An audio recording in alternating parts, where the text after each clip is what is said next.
If you're ready, you want to follow me down slow? I'm ready, yep. Looks good. Starting to come down. Starting it down slow.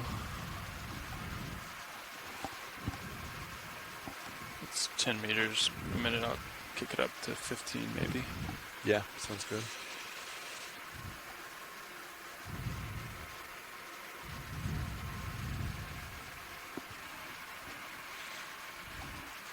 Delta looks good, 20. Looking good. Tether's nice and loose. It's 15 there, I'll just maintain. Yeah, sounds good. Let me know if the tether gets too high. Sounds good. Nav, you want to keep an eye on blue view? Yep, keeping an eye for you. Great. And be advised, if your altimeter readings are correct, it'll be a little shallower than we thought. Okay. Copy that. 41, 65, something like that? Yeah. Okay. Looks like we're starting to get some light returns on blue view. Roger. Yeah. Oh, yeah. Yep. Starting to come around. That's great. Tether looks good.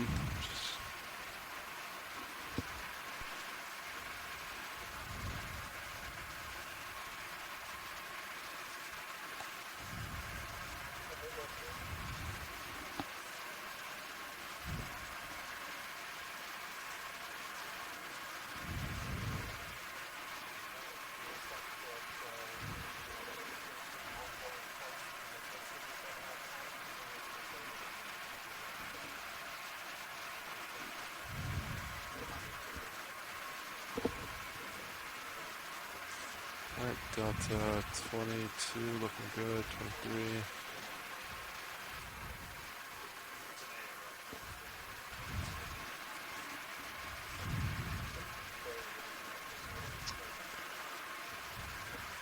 Alright, altitude 25 on D2.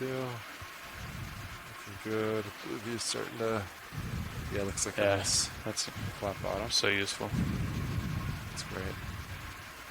May even be some rocky targets there, we'll see. Yeah.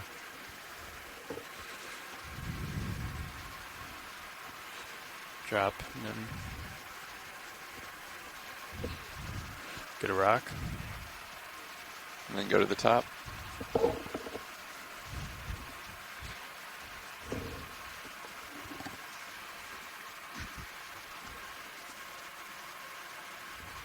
Yeah, the tether doesn't want to go to one side or the other really, so I guess there's not much of a current up here at least. Yeah, I'm not really having to maneuver much either. Stay center. Might be one at bottom though, I guess. Keeping you at 60 degrees in the camera. Everything looks pretty good. Yeah, copy that.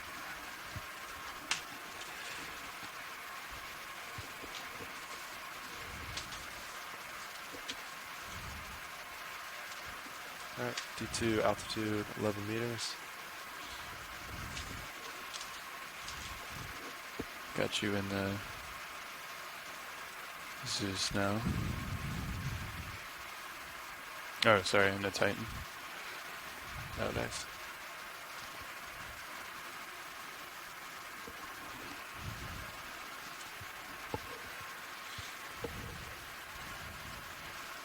So you can start to see bottom.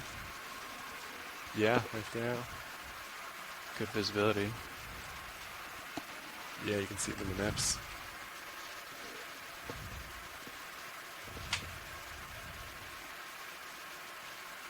Oh, cool. Alright, I'm going to slow a little bit. Speed down, altitude 5 meters. I've got 20 altitude. You want me to just stop here? Yeah, sounds great.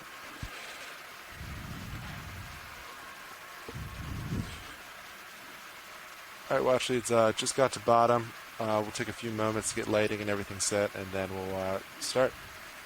Thank you so much, pilot. Appreciate it. Bringing your blue view in slightly.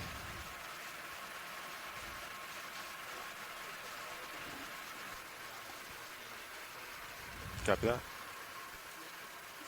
Alright, Z-bias set at 25. Understood. Video. Lower, so it works. How do you feel about the swing arms? think you could bring him out. I don't think there's anything. I mean, it's like bumpy, but Yeah, your call. We could wait too. No problem in waiting. look around a little.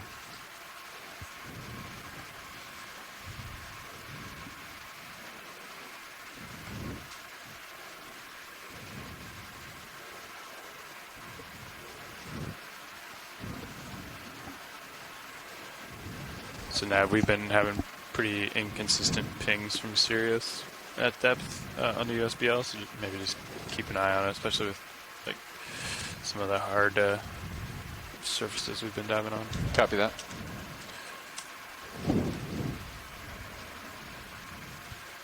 I think the acoustics get bounced around in the canyons a little. Yeah. I'm going to notify bridge around bottom. Sounds good. Sounds good.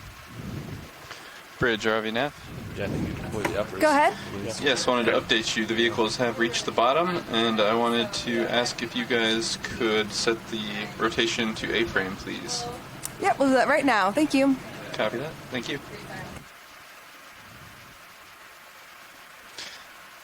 Also, bridge, RV nav. Go ahead. We'd like to set the bailout direction, if that's a good time with you. Yes, now's a good time. Let's go ahead and set it to 190, please. All right, good copy. Bailout is 190. Copy that. Thank you. Thanks.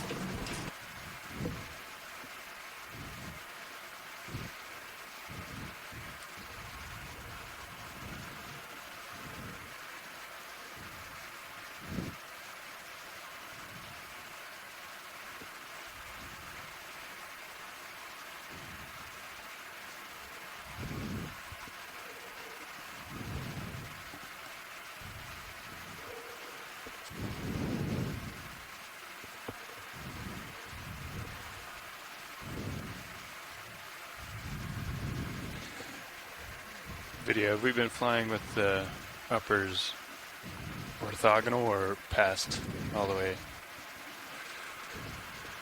I think in the current light configuration number of lights we have, we're being slightly forward. Slightly forward. The uppers? Yeah, at the moment, I'd say let them be there until we get more flat down. Okay. Because those are a little aft of perpendicular. Yeah, it's hard for me to tell this altitude, Okay. how perfect it is. Just let me know. Yeah.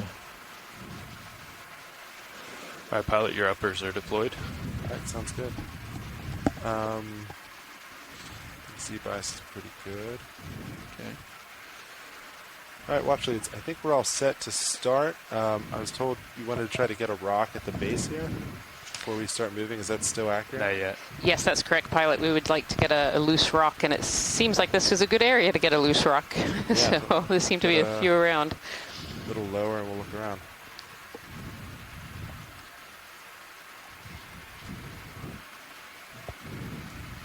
And from conversations with the geologist before, we're looking for something kind of angular. Copy that, angular. Thank you, pilots. Pilot, I'm just going to center you Which up. I will admit, most of it looks think angular here. Your sonar might make it slip up that way, too. Oh, yeah. Yep. Well, I guess that makes sense, actually, because we're kind of... Yeah, there's like, you know, it might be any of these directions.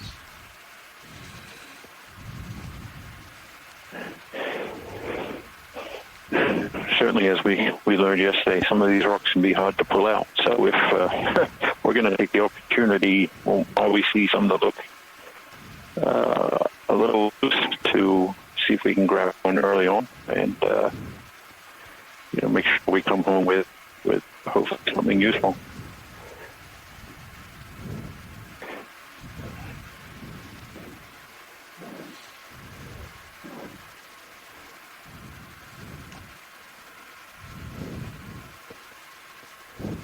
She has stalk sponge there as well, I believe.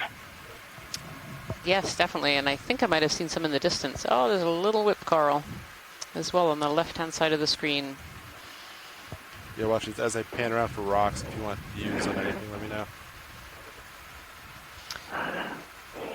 Yeah, I think it's probably the rock that we collect is probably dictated by what you can reach, honestly. There seems to be quite a few options for angular-looking rocks.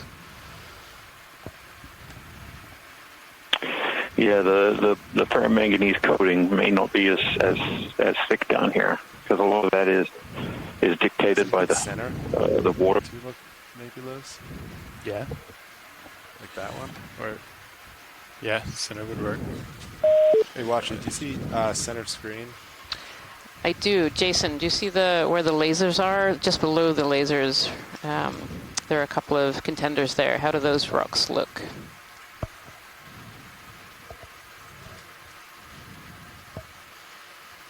Video, do you want to do a quick, maybe a half zoom? Yeah, hold that, please. Yeah, I think Jason might have been knocked off the call, sadly. But that one certainly looks angular to me. It doesn't seem to be heavily coated, so I think that one's a good contender if that's one that you can reach. Actually, I just heard from Jason over the chat line, yes, that one, please. So there we go. Let me see if I can reach it. Video, if you're good, please come on.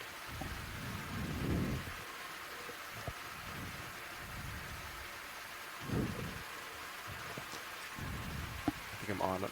I don't think I can get any lower. Yeah, and I think if you got closer, it would be like right between your skids, which might be a little awkward. I think you're pretty far away though right now. Yeah.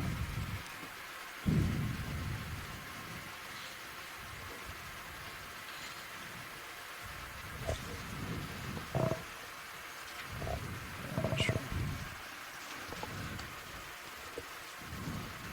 I can look down with your mini Zeus if you want.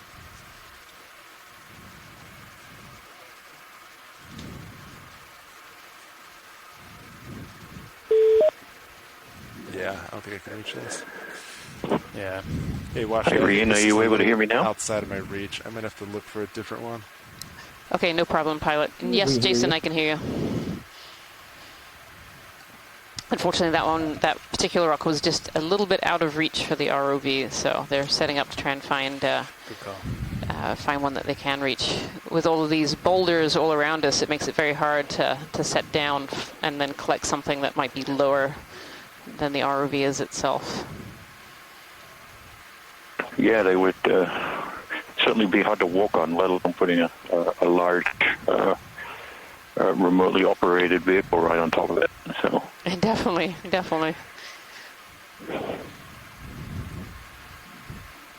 See a squat lobster at the bottom of that rock? It's like a little squat lobster Come on a down rock little, there, just to hanging give you out. a little more light. Maybe see if we can see some Oh, yeah. potential rocks out here. Sounds good. Just a little opening to squeeze in. Kind of started off this dive immediately as we got down because this is just a great area to collect. But for those of you joining us today, I'd like to say welcome. I'd like to say welcome to Dive 5 of the NOAA Ocean Exploration Expedition, North Atlantic Stepping Stones.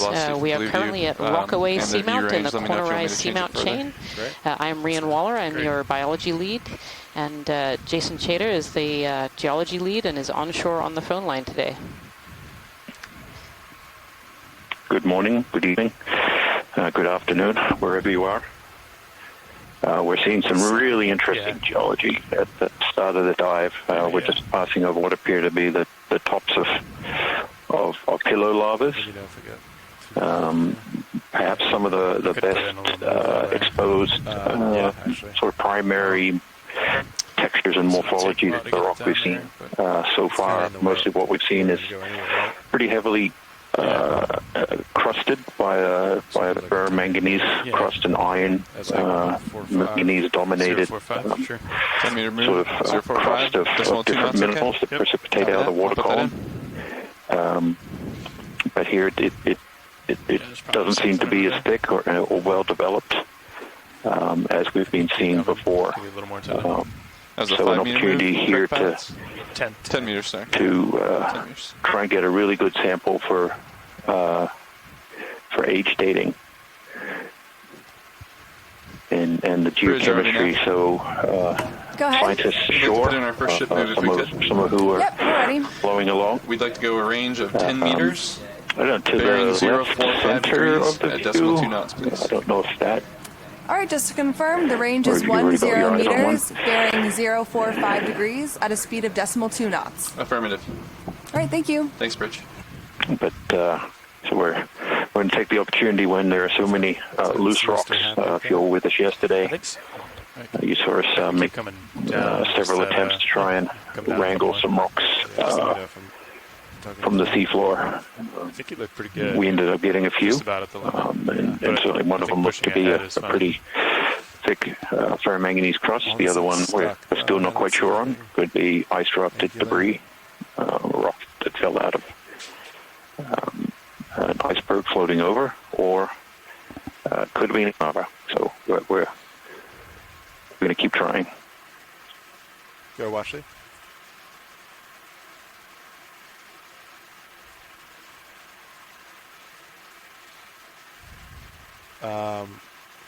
That one right there. Yep, let me, I think that's within my range. Let me try it out. Yep, that's the one I was thinking about.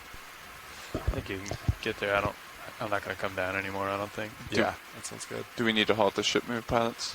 No, I think that's just going to help us. I think. Okay, copy that.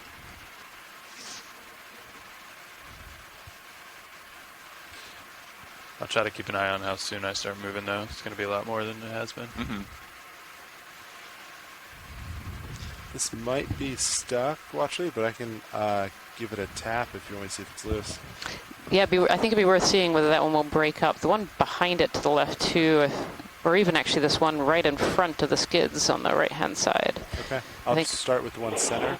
Yeah. And then go from there. Sound good? That sounds great. Thank you so much, pilot. Do that.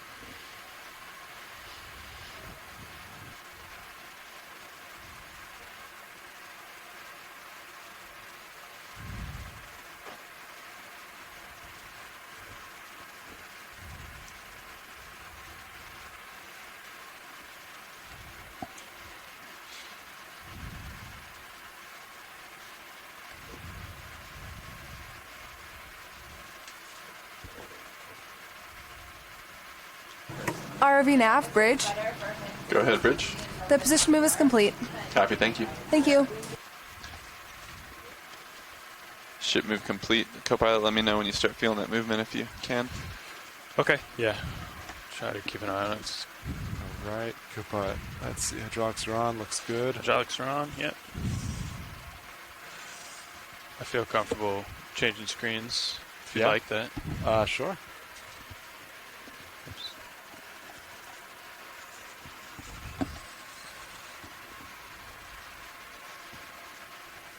Good shot of you. Oh yeah, yeah, that rail cam's great. All right, arm coming live. 3, 2, 1. Indexing out.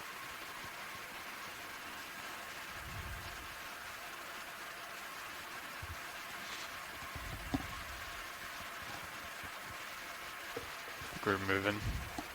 Yeah, a little wiggle. Sean. I mean, John. Copy that.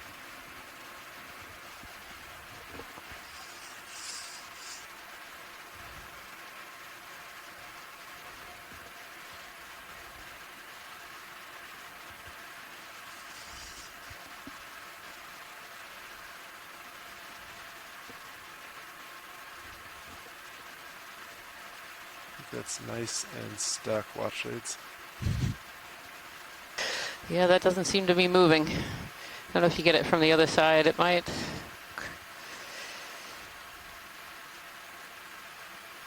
Nope. Nope. Sorry. So what about this one right in front of the skids here on the right-hand side? Yeah, let me back up just a hair. Okay. Thank you for trying. Yeah, of course.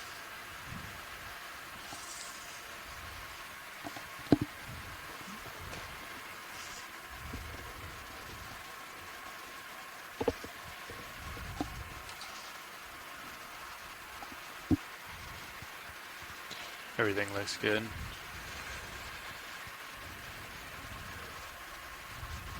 Copy that.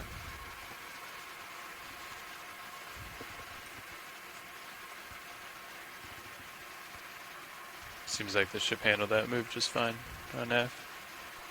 Nice straight line. Yeah, no problems at all. Yeah, great. It's definitely important on these deep dives. So we're not wandering one way or the other. That looks great.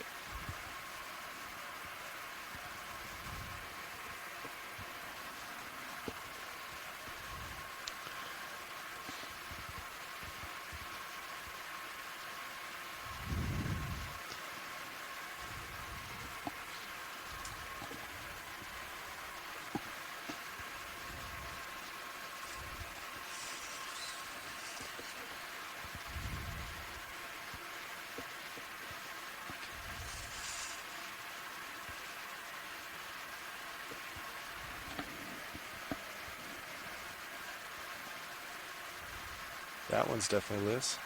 There that we the one you are. wanted? That's movement. Yes, that one would be great, pilot. Thank you. Copy that. All right, co-pilot, could you please wing inboard? Wing and inboard, aye. I'll go for the lid. Oh.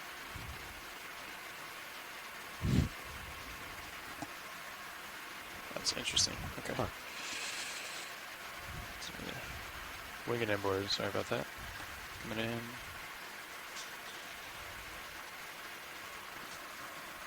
Full inboard. Copy that.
Yeah, if we could get a view, zoom in on this rock as you pick it up, and also give it a little squeeze test as well, that would be great. Yeah, definitely squeezing it right now. Okay.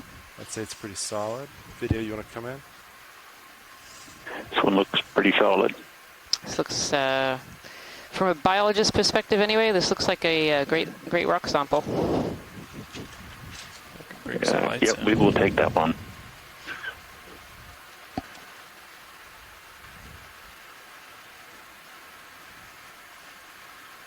Good for rotate.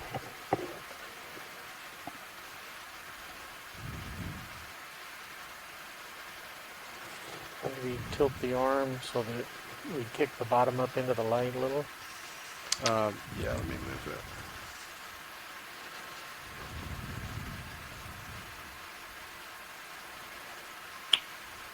That's good. Yeah, Thank you. that's good. One more rotation. Thank you, there. pilot. Copy that.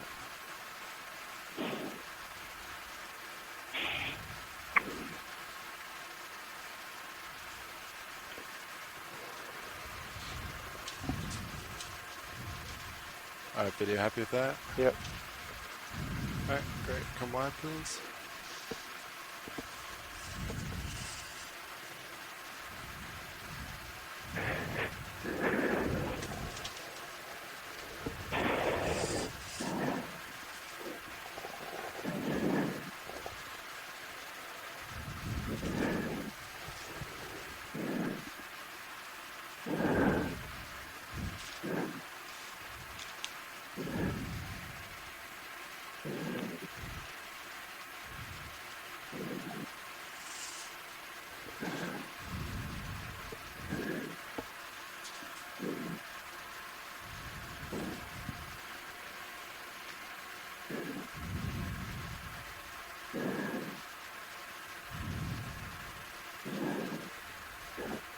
Nice.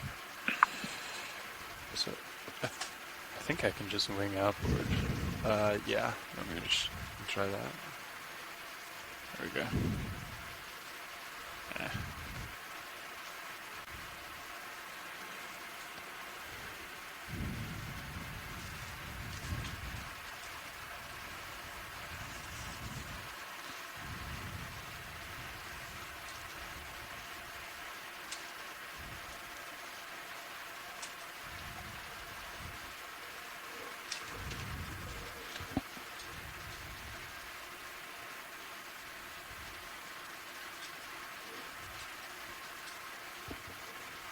Nice.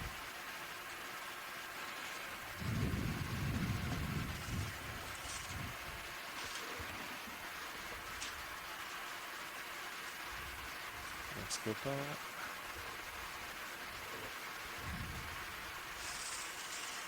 Thank you, pilots. That's great. And you can send Casey the bill for that sample. Yeah.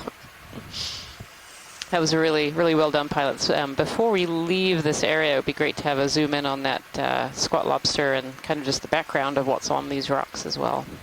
Whenever you... Yeah, copy that, watch lead. Bringing you back center. Yep, copy that. Switch cameras back. That's all right. Yeah, go for it.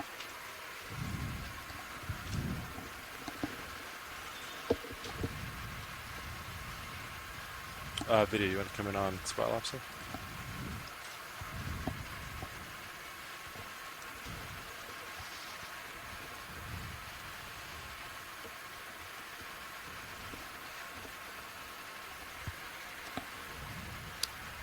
Yes, here's a little squat lobster sitting on the rocks. In the background, we can see the rocks almost dripping. And I think these might be hydroids, a species of hydroid, which is a cnidarian. May also be some bryozoans in there.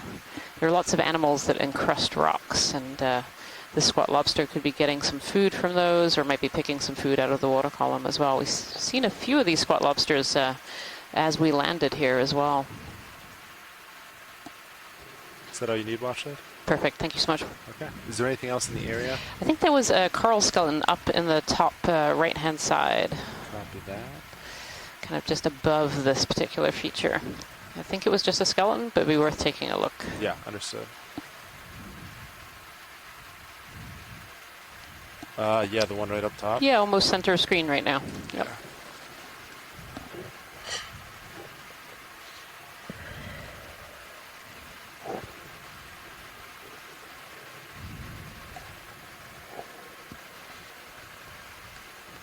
Nav, is the traction winch pressure up on that SES display? Is that one of the graphs? Yes. Looks almost from this distance to be potentially a bamboo, either bottom one. skeleton Sorry, or tension, actually not coral, pressure. but Yeah. we'll take a closer look here. Great.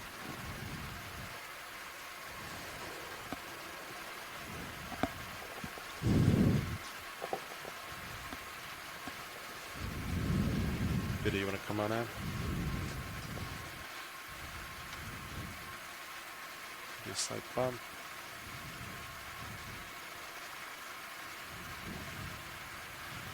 Lasers off. This is a really curious looking skeleton.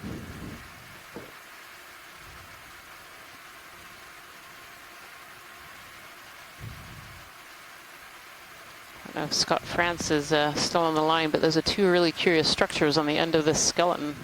Video, I'm not super stable. Yeah, I am here, Rian, and what I think I'm seeing is that the calcium carbonate internodes have been eroded faster than the proteinaceous nodes. Yes. They look much wider in diameter than the remaining skeleton. That's the way I interpret what I'm looking That at. would make sense, yeah. Yeah, and so what Scott France is meaning is that these bamboo corals have these black nodes, and we're looking at one now. It's actually got kind of a rusty red color on it, and that those are sticking around. They're made of protein, and then the calcium carbonate, the white, the skeleton in between those nodes is eroding away. Thank you, pilot. There were actually some... Really interesting. Yep. Sorry, I was just going to say, you would expect that at this depth, you would expect that So the CCD, the calcite horizon, where you start to get dissolution of calcium carbonate instead of deposition, that might be the case down here. I'll let you get back to it. Sure. Just to jump in on that topic too, I think when we were zoomed in on the sediment, we weren't seeing, as we've seen on the last few dives, these pteropod shells and other sort of larger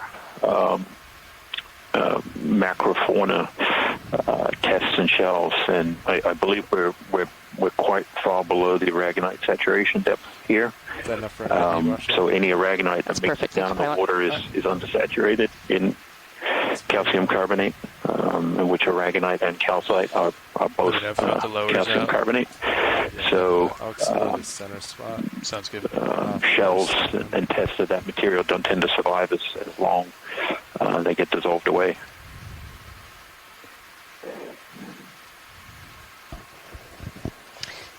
Yeah, we had a question come in about whether why we're not seeing quite as much life as we saw on some of the steep and areas that look similar to this on yesterday's dive. Well, one answer that could help us guess that there'd be less life down here is really the depth. So we're not quite double, but almost double the amount of depth that we were yesterday, which means there's about half the amount of food down here. And where there's less food, there tends to be less life. And so we wouldn't expect there to be as great a diversity down here.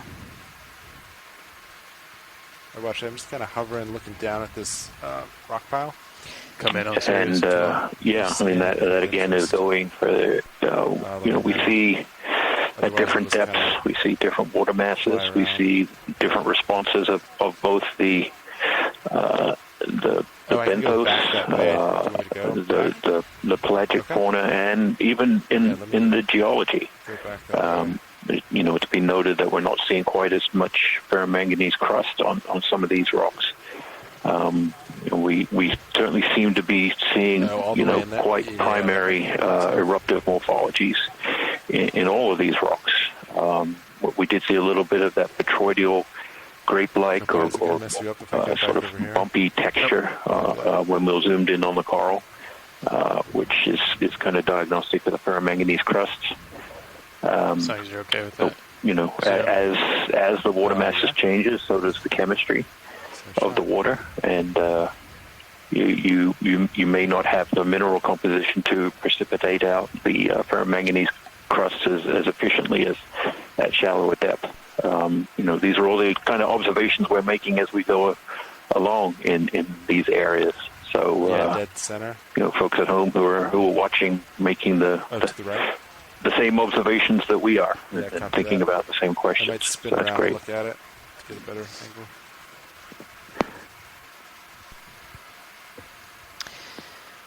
So we're just going to try and take a look. Get a quick look at this whip. Yep, that's what we're setting up to do there. So one of the things sitting in this back seat is we're often having 2 or 3 conversations at once. We're talking to the pilots, we're talking to the expedition coordinators, and then we're talking to other folks on the line.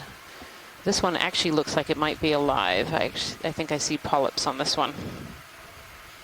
Yeah, it's a little hard to tell as we come in, isn't it? It is.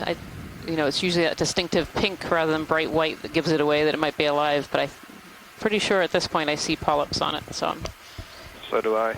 Getting pretty... Well, as we're zooming in, I'll let you know that the only bamboo coral genus that has been described from below 3,000 meters is the genus Bathygorgia.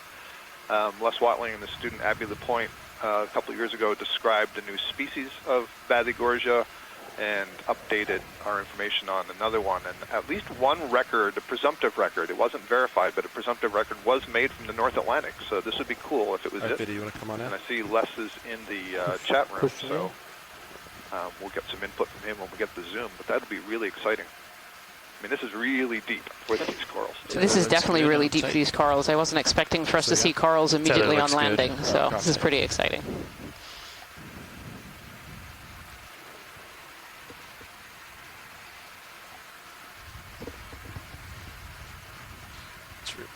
Lasers off. It's really stable. Sirius is? All those polyps are all closed up. Now it's heaving again. If we could kind of scan up and down this coral, that would be great, pilot. Yeah, up and down, actually. That would be great, thank you. Yeah, my first instinct, and I'm joking a bit here, but just for those at home who don't have the same data that we do, it's also really cold down here in the abyss. So our current temperature is 2.2 degrees Celsius, so colder than the average refrigerator. And so you can imagine these polyps. Oh, there's a node. I see a node going by. You want to pause on the node? Yes, that would be great until Scott catches up with Scott. Copy.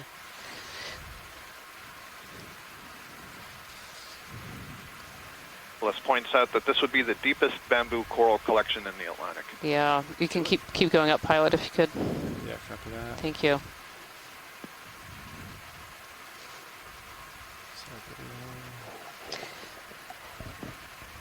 There's another node. Yeah.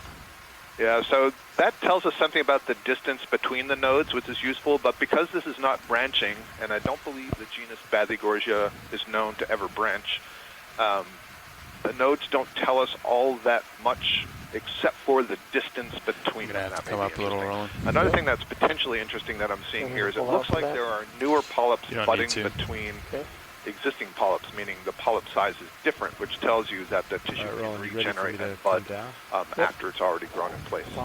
Beautiful view, thank you. Yeah, this is great. Yeah, if we could take a look at the base, and then I think we're going to set up to collect part of this pilot, if that's possible.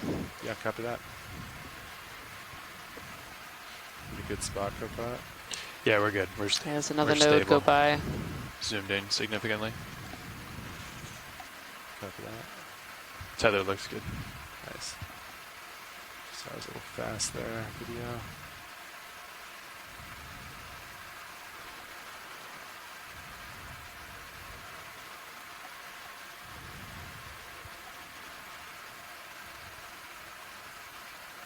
Looks like the polyps are beginning to space out a little bit as we're getting closer to the base, and that's relatively common for these octocorals. And there's that big node that we saw on that dead skeleton that we just saw near the base, and then one right at the base, the very holdfast, has a large node on it. It's really fascinating.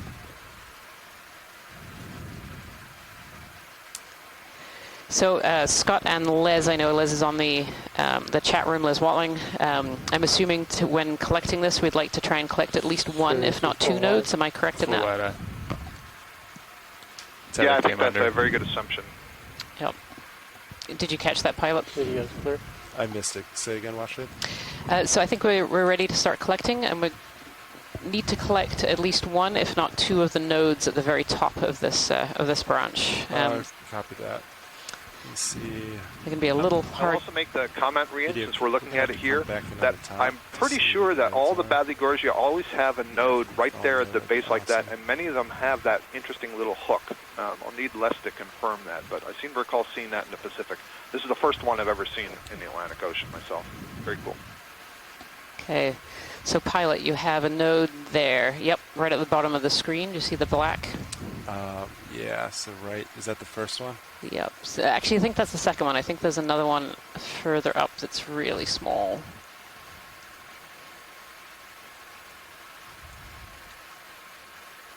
I'm looking. Yeah, I think there's one, two, three, four, 5 polyps down. I think there's one in there. Okay, so one. Definitely a clear And then demarcation. that one that we were just on, I think, is the second. So if we collect just below, give enough space. Just below this one? Yeah, give enough space that we don't risk crushing that node. Okay, sounds good.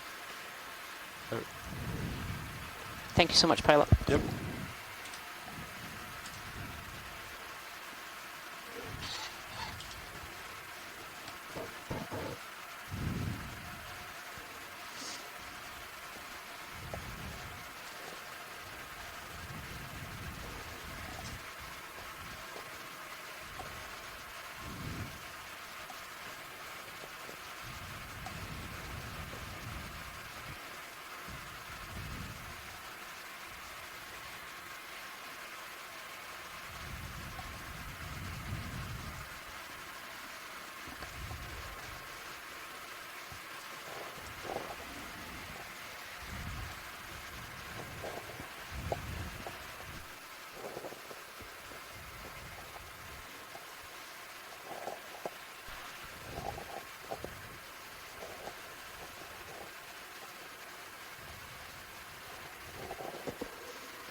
I'm going to give that a second, see if it's stable. Yeah, looks like you're all set up. I can change cameras for you. Keep an eye on the Titan. And yeah, do you think you can open the, I don't think the box will hit. You want to try it now? Yeah, sure.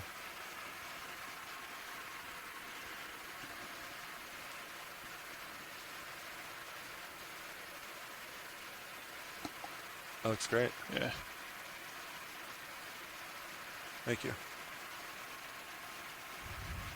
Yeah, looks like you're clear. Both are open.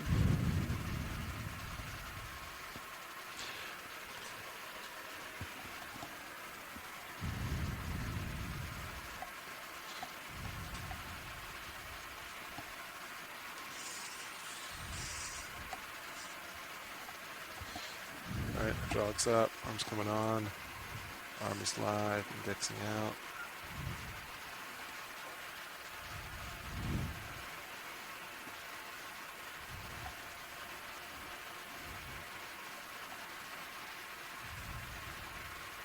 I'll just center up and keep it there. Yeah, sounds good.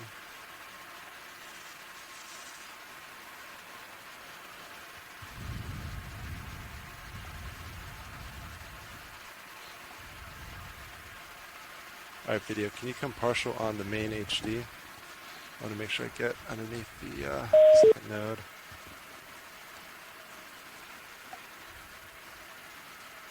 Alright, pause there.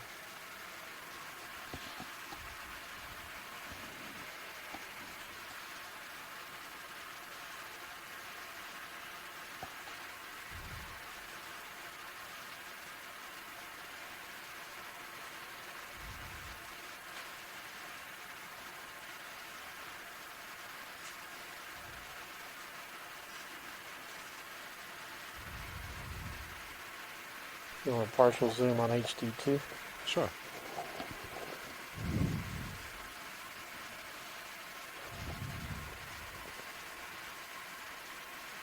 Yeah, hold that, please.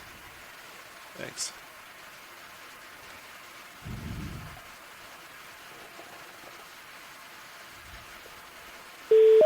Now the exposure. Alright, watch it. I think if I get it here, that second node looks to be well above it. Is that Looks perfect. Yep. good? Great.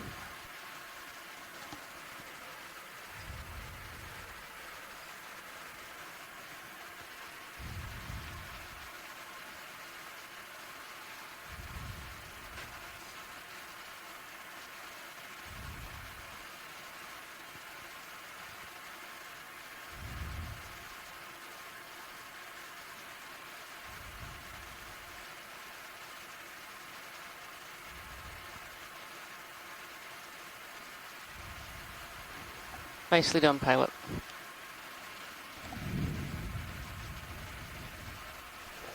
You want to look again for the node, or just put it away? Yeah. The top one is the questionable one. Let me tilt up. Yep, and there's the node. Yep, right there. That was great. And look for the top one. Right there. Yep. And the other one's up there. Yep. Alright, look good? Looks great. Thank you Alright. so much. I can't see that top node. Well, definitely get eyes on it on surface. Full wide. Copy that. Could we come wide on? Yeah, HD2 if pilot's ready for that. Yeah, thanks. Yeah, let me get my arm up. I might bring one of the uppers in and point it down for you so you can see. Yeah. Sounds great. Okay, whenever you're ready, Okay. drawer out. I'll probably just go for the port outer. Sounds great. Extending the drawer. Oh, sorry.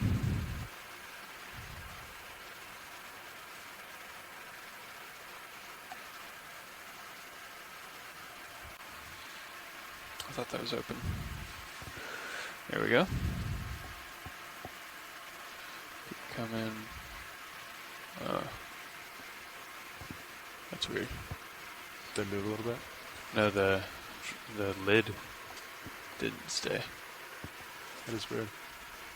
Do you want to try it again, or do you think you can get it? We could try it again. Yeah, sure. Let me try it one more time. Oh, maybe retract pin all the way first? Yeah, I did. Oh.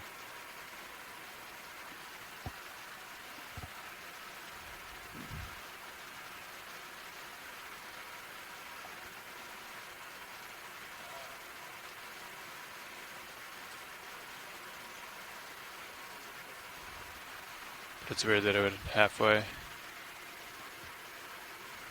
It was weird. It's alright. I think I can still do that. Okay.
That looks nice and in. Yeah, looks great.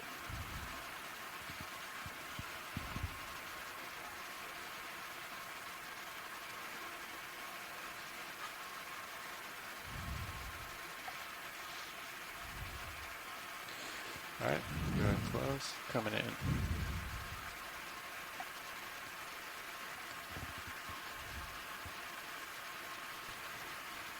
That was really great, pilots. Thank you so much for that collection.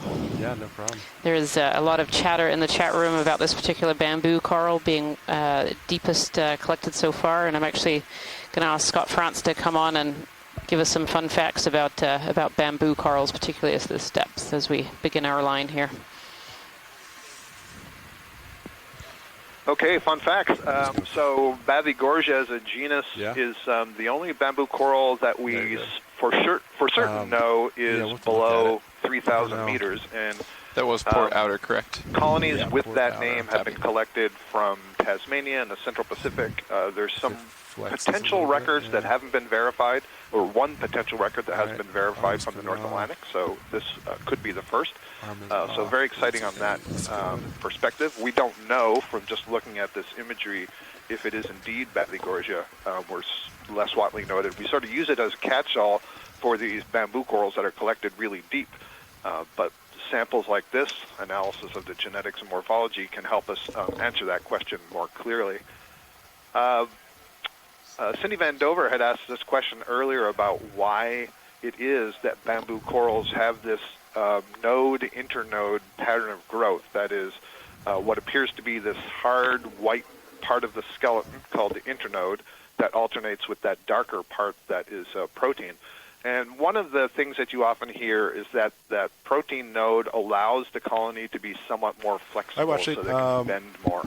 Anything else in this area before we take off? The problem with that hypothesis is that when you look at the skeleton in the lab and look below the that organic node, there's actually a strip of calcium carbonate that goes straight through it. And so it's more like that protein is a ring around a thinner bit of carbonate. So it's unclear exactly how flexible that makes it. But, you know, that's one of the ideas. We don't really know evolutionarily why it is the case in this group. In fact, there are, at least, I think, 5 to 7 different genetic clades or families of octocoral that have a sort of nodal skeleton. Take a look. Some kind of as it alternation extends, that lid what appears flexes, to right? be Yeah, we were looking at that the other day. Yep. So and maybe then some kind of node. Sometimes the node has we'll take a look. calcareous spicules in as it. it comes out and Sometimes it vibrates, doesn't. it just So, goes past. like most of these things, there is so much to learn. Nice job Great making use question, of the though. box, regardless. And thank you for that wonderful collection.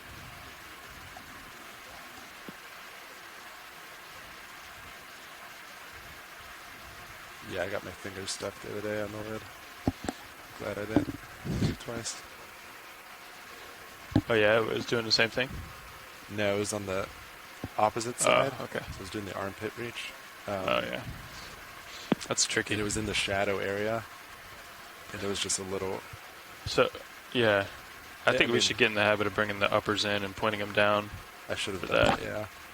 It was like towards the end, so I just gave it a little wiggle. Oh, I saw that, yeah. And it That's just good. kind of lurched. But So I kind of came around with you for that. So I'm at So we're 085. pretty exciting dive to start out. We've landed and we've made a rock collection, and now we have our first biological sample. And we really haven't gone anywhere yet, so we're going to begin our transect to 045. start climbing up the Seamount, feel about another ship move? and see if we can make some more observations as we go along. Before we get to that slope, yeah, we might be a little bit of downhill. This has certainly been a very interesting dive already. Seeing some of the things we hope to see, some more of these volcanic lava morphologies, and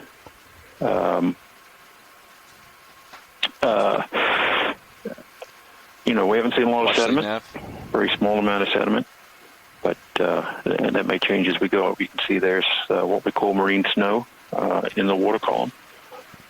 So these particles are making it down this far, but accumulation rates of sediment may be really slow. So, at least. Do you want to do? I think we could do 30 meters. I don't see anything. Yeah. 30 meters, 045? Nah, I was trying to hail you. Oh, yeah, you can verify that real quick.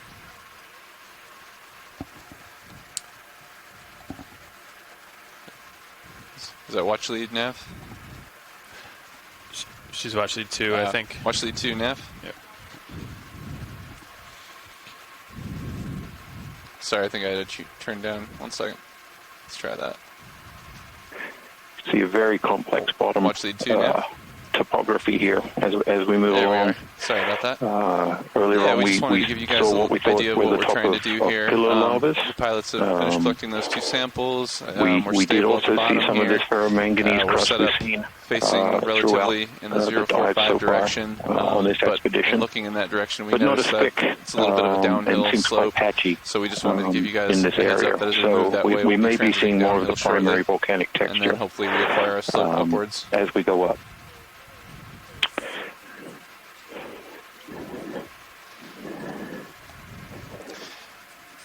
Pretty slight, I think. Yeah, it's just a little hop there. It looks pretty. Yeah, it looks like a short distance that we'll have to travel, so we're not too worried about it. Yeah, no problem. Let's do 25. These pillow-like features, 25 meters. we think might be pillow lavas, and then there is some sheet texture in there as well. Bridge RV nav. Go ahead. Yes, we'd like to do a ship move, please. Yes, go ahead. We'd like to do a move of 25 Thanks, Jason. meters. I'm not sure if everyone was able to hear that, but the pilots were letting us know that there's a slight dip in the topography of what we're looking at here, so they just wanted to make sure that they had good orientation. So we'll be heading slightly downslope. There's just a little divot coming up, and then they'll continue the transect upslope.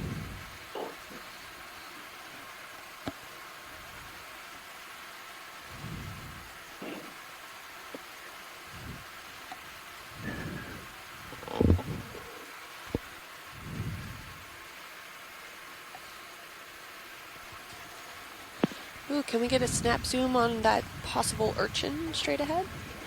Yeah, absolutely. Biddy, you want to snap it? Lasers there. Lasers off.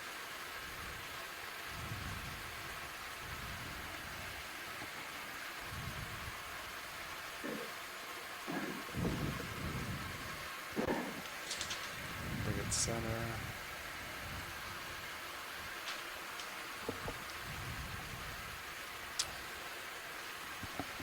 Not sure what kind of urchin this is. Oh, but it looks like it also has a polychaete worm next to it.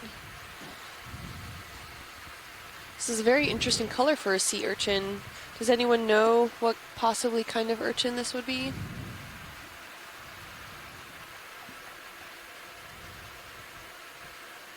Kinothurid? That's what I see on the chat room from Chris Kelly. I know it made me sound like I knew what I was talking about, but we often rely on the experts on shore to type that information out for us and provide information, especially as myself and Kim are geologists, and not always as versed on the biology. Absolutely, Jason. With you there. We're a little lacking on these scientific Latin names. Chris Kelly also noted that on this urchin, the spines look really short, and that's true. Not many urchins that I'm at least familiar with have, especially these fine scaled, short, thin spines all around it. It's a bit dark mustard in color.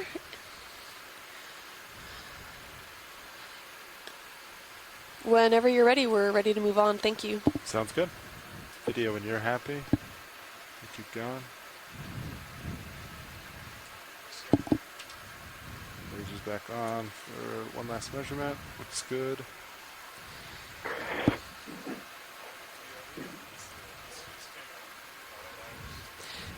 So Chris Kelly noted that it's, if it is an echinotherid, that it's a weird one if it's within that family range. And Chris Ma stated that he agrees it's irregular, sort of like a cassiduloid or something of that potential nature.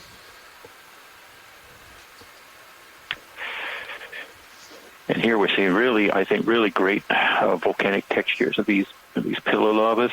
There is some ferromanganese crust seeming to form not on the tops but on the sides of these outcrops. I wonder if that's an issue to do with current or some other environmental aspect, or whether the ferromanganese crust on top of these just breaks off more easily. So really great volcanic texture here from these lava flows.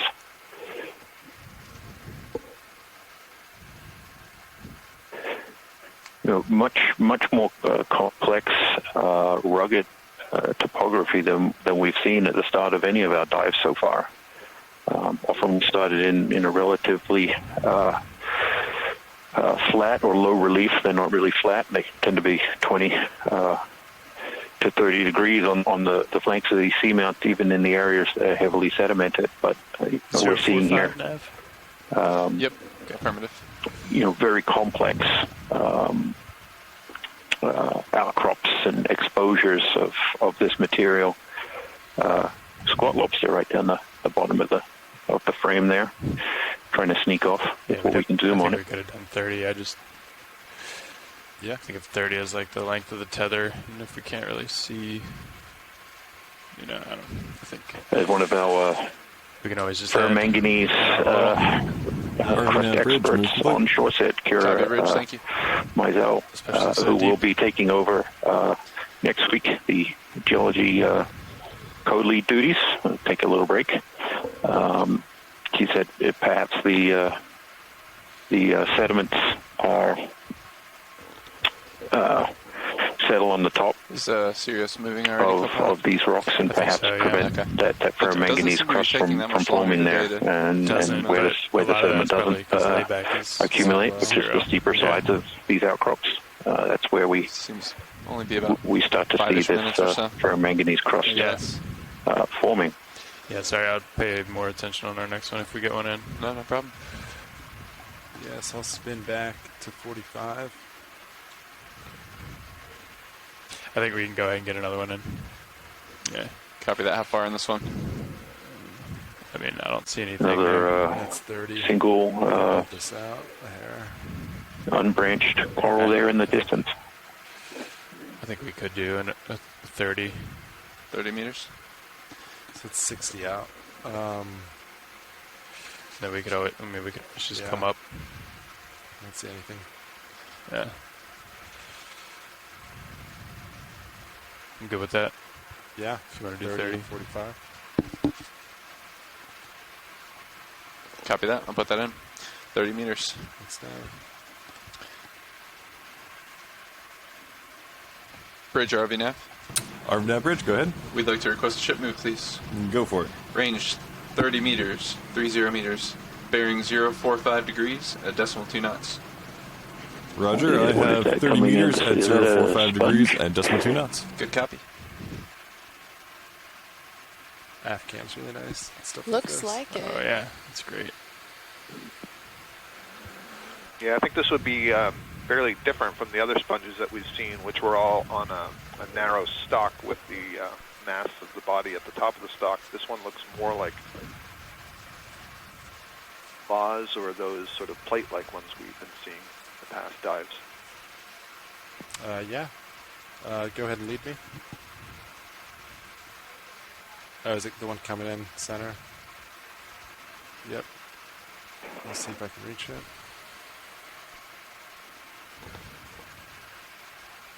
I can come down a little. Just a little bit though. Going over that feature. Yeah. If someone's trying to chime in, we can barely hear you.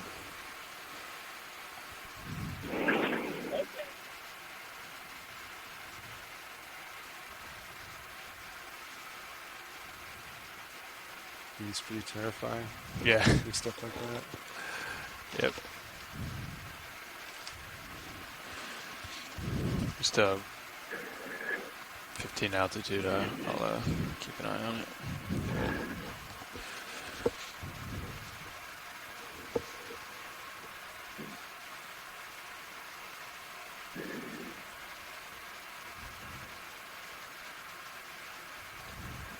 Downhill is just not optimal.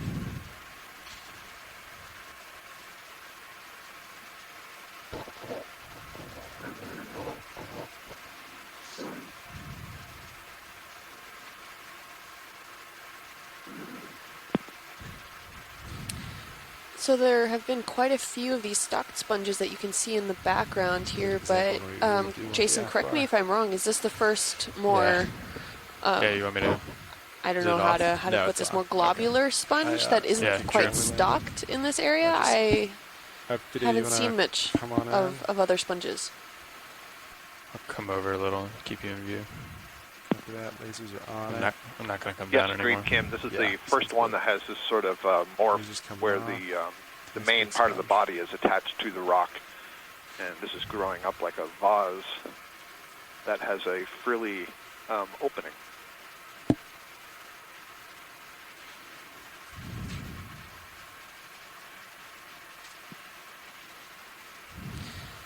Definitely looks like those hexactinellids that we've seen before, kind of with the more of a sclerosponge look to it. Can I bring up the F-cam just for a second? Yeah.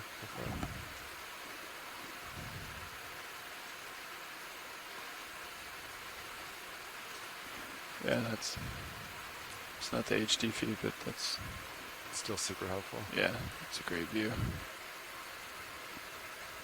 You can even see those pore structures that are within and in between the spinules, I guess they're what they're called, of the sponge, and like that's what the sponge can use to filter feed through and be able to collect all of its nutrients. So everything, all the marine snow that we've been talking about these past few dives, so all that detrital debris that's within the current systems and in the water column filters through with the sponge, and that's how it's able to feed, which is the same way, even though the corals in this area, or rather the lack thereof, these corals in this area, also feed in similar manners, where the polyps actually reach out and try to grab that detrital material.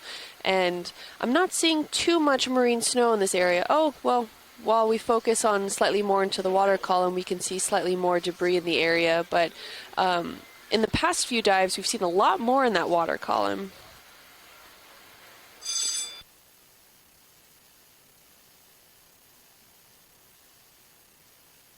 For sure, yeah. Once you get deeper, a lot of that marine snow is elsewhere, either deposited or taken up as food by the organisms shallower down. So it really is, interesting observations on the changes between the water depths that we've been looking at to date on these seamounts and this much deeper dive. So if you're just actually joining us this morning, I think it's still morning. It might be right at noon. You are watching the D2 ROV deployed from the NOAA ship Okeanos Explorer. And we are currently diving at a depth of 4,174 meters on the flank of Rockaway Seamount. And just as a little factoid on Rockaway Seamount, the name comes from the U.S. Coast Guard buoy tender and oceanographic ship Rockaway. So as we get into these more named seamounts in the Corner Rise and in the New England seamounts, which we'll hopefully visit a few on our way back to shore, we start to enter those that have been previously named. I think only one to date has been named that we visited, and that was Congress Seamount. So our dive today is the deepest that we've done so far, beginning at around 4,160 or 4,170. The bottom here is very complicated in terms of the terrain. Even before we've started really moving up the seamount here. So we're hoping to go up a vertical distance of about 160 to 170 meters, I think. We'll see how it goes. Nav, bridge, move complete. And just to place you in some context of where we are, we're about at 760 miles northeast of Bermuda. Bridge RV nav. We're in the I was wondering if I could get chain. a quick weather update. Conditions are clear, there's no squalls in the area, and there's nothing of concern. Moving up some pretty rugged volcanic rock exposures here. And I think, we see quite a few, I think, sponges here in the distance. So starting to see a little more biology.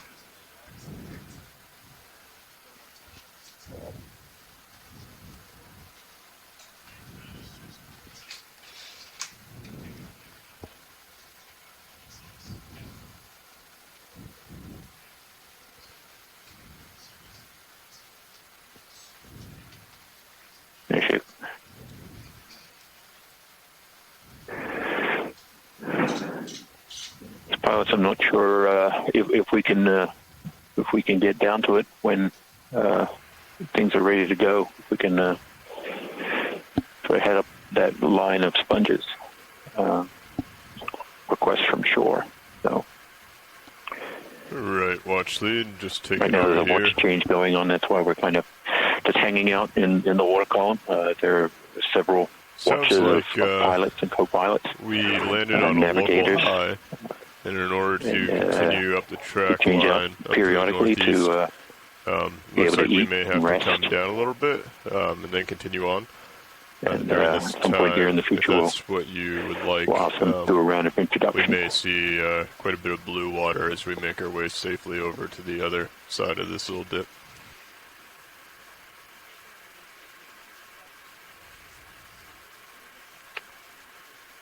We're pretty high. I can come around to this side and get a look at it. Let me side saddle here. We're still in that move right now. Move just ended. Copy that. Like 2 minutes ago. Sure. Actually got a question from one of our scientists on shore, Bramley Merton, asking if these Corner Rise Seamount chains are related to the Great Meteor Hotspot, and that is it's a good question. It has been hypothesized that they are basically because of their position relative to that hotspot and then the Mid-Atlantic Ridge. This line right here. As the New England Seamount chain was related to a hotspot. I believe you're muted. What we haven't been able to get before are samples of the lavas, which are most likely basalt. And without that kind of physical sample in hand, it's really hard to to confirm some of these hypotheses, and that's why we do try so hard to get 1 or 2 rock samples on each of these dives to help answer some of those hypotheses on the origin of the seamount, the chemistry of the lavas that created the rocks, the ages of when they erupted, all allow us to answer those questions. So it was 045. Stay tuned to the science, and hopefully we'll get that figured out. Yeah, so this is interesting. Here we have these sponges living at this depth. We're currently in 4,178 meters of water, so we're really in the abyssal depths at this point.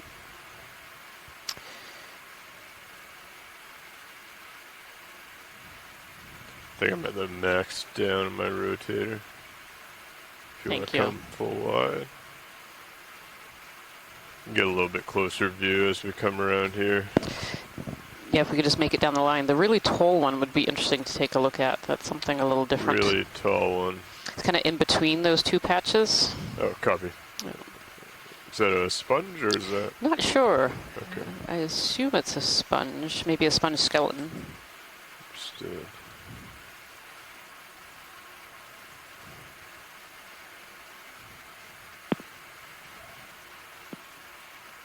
It's like a skeleton, maybe with a lot of hydroid growing on it.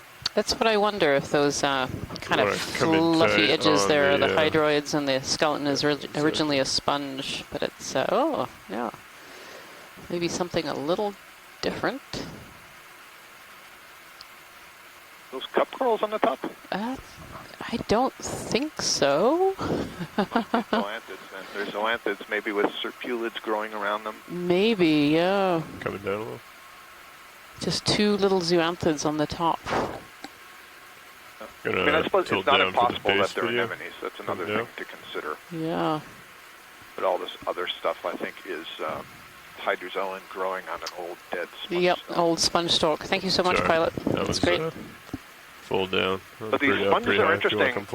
I'd like Chris Kelly, formerly from the University of Hawaii, seems very interested in them as well. And I'm wondering if these are something like what we have seen in some of those Central Pacific dives as well. These look like sponges, kind of interesting. I've heard from Tina Moltsova that those 2 little, what we thought were anemones or zoanthids on top are probably cereanthids.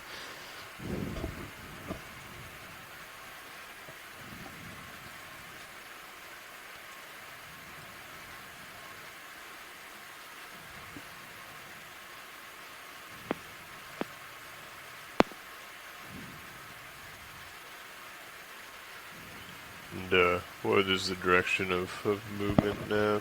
45. 45. Perfect. That's what I'm at 90 right now. Pilot, this is Watch Lead. Go ahead. We've had a request from the community to potentially collect part of one of these sponges. They're really unusual, and we're not quite sure what they are. Sure. Yeah, how about this one right here in front of us? Does that look reasonable, or is there a specific one? No, I think that's good, because I think these in a row are maybe the same. It's so hard to know with sponges, but so I think... ship is stationary right now, Nav? Yep. Ship is, if we're in a good spot, this would be great. How do you feel about me kind of pulling around and looking back towards you, co-pilot? Yeah, that should be fine. I don't know how much swing I have left. I think that was a 30-meter move, so...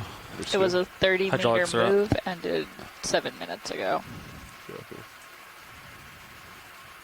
Just gonna swing around so I have my tail over the deep.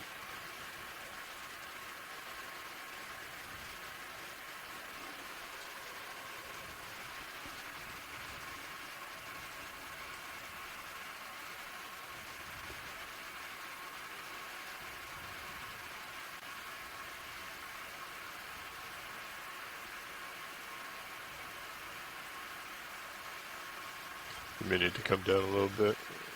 Coming down a few extra meters will put us close to 20. Okay.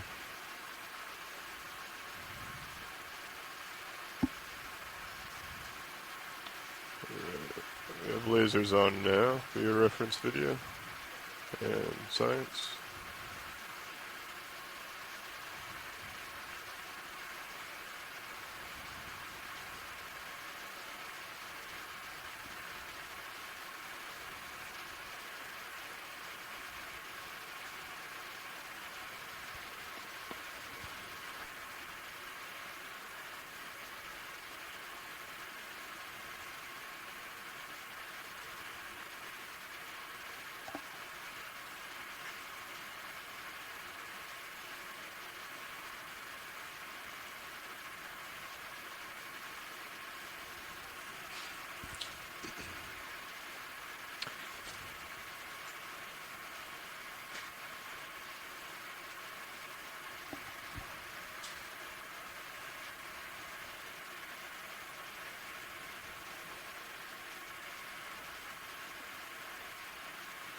Okay. You have me spun up.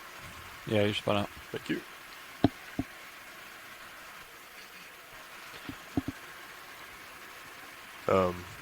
Did the co-pilot pass along the fact that the port side seems to have some issues on it? Yeah, the port. If you could leave my camera where it was, video, if you could come out a little bit, thanks.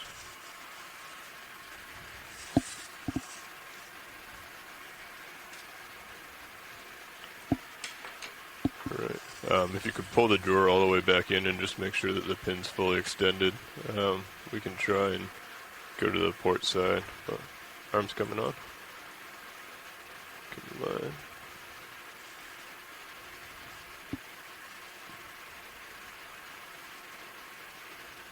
Okay, I retracted both the drawer and the pin and then extended. Okay. Ready to extend the drawer. Do you want me to have the starboard extended as well or not? Yeah, just in case. In case it doesn't come out all the way. Okay.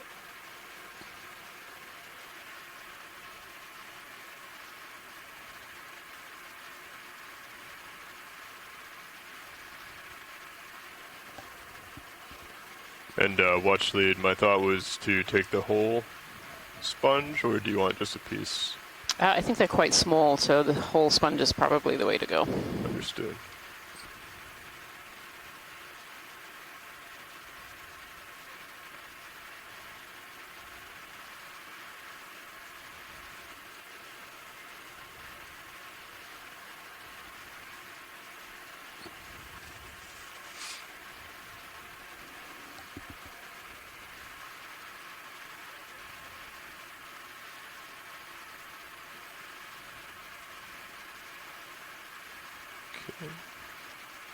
Go over there.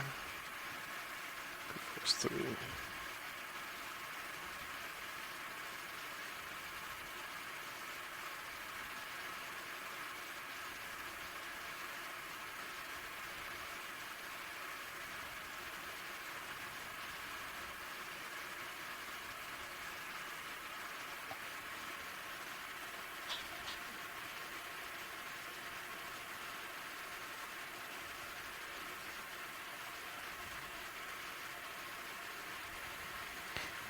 Really nice pilot. If we could have a snap zoom on it before you stow it, that would be great. Sure, I'll bring it right up to the camera.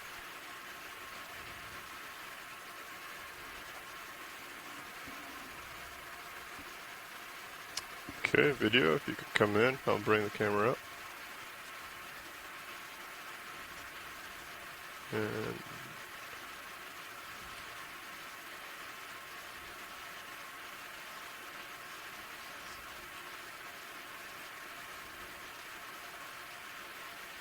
sounds like you're talking, watch lead. I don't know if you're talking to me or not. I'm having trouble with my buttons today, apparently. All right.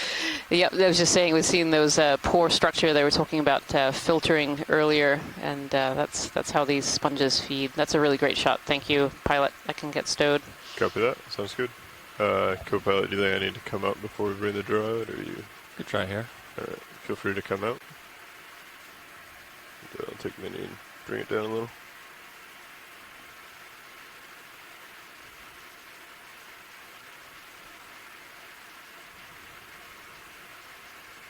And, oh, 1 second. Let me just pick this up out of the way. Alright, continue. Thanks, sorry about that. We have one in the port outer. I see, yeah, the lid's... Want me to continue coming out, or? Yeah, continue coming out. Okay. I think we'll go for starboard side.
on my wrist, that's why.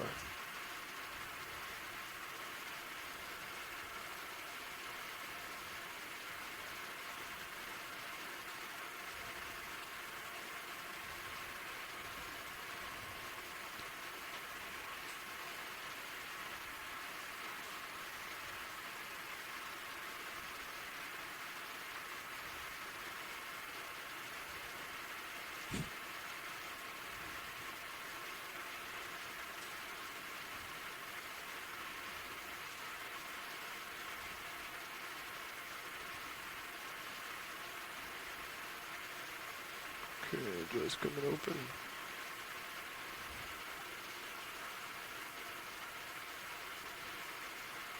Okay. Looks to be in the starboard inner now. Okay.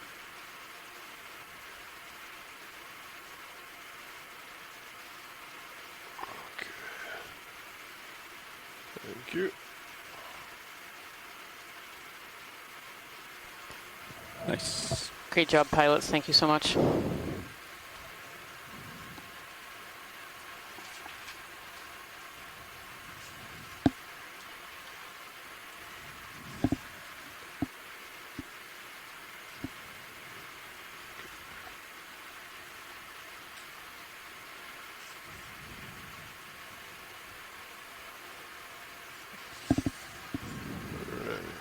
Secured.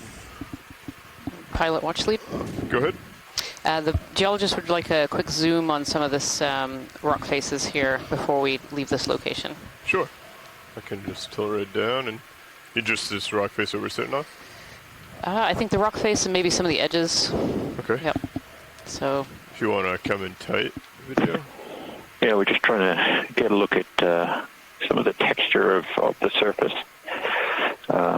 You know, the ferromanganese crusts don't appear to be as thick, if they're there at all, in some of these outcrops. So it's really, really different from rocks that we've seen so far. It's yeah. Yeah, look, you can actually see where it looks like the manipulator dragged across. You can see there is a ferromanganese crust there. Doesn't appear to be overly thick or particularly strong. There's that brown scratch that's now there. That was really helpful, actually. Interesting. You know, we've been seeing these really big grape type textures on the rocks, and here they're very subdued. So it's likely there is a bit of a crust, but it certainly may not be anywhere near as thick as we've been seeing. So thanks for that, pilots. Of course.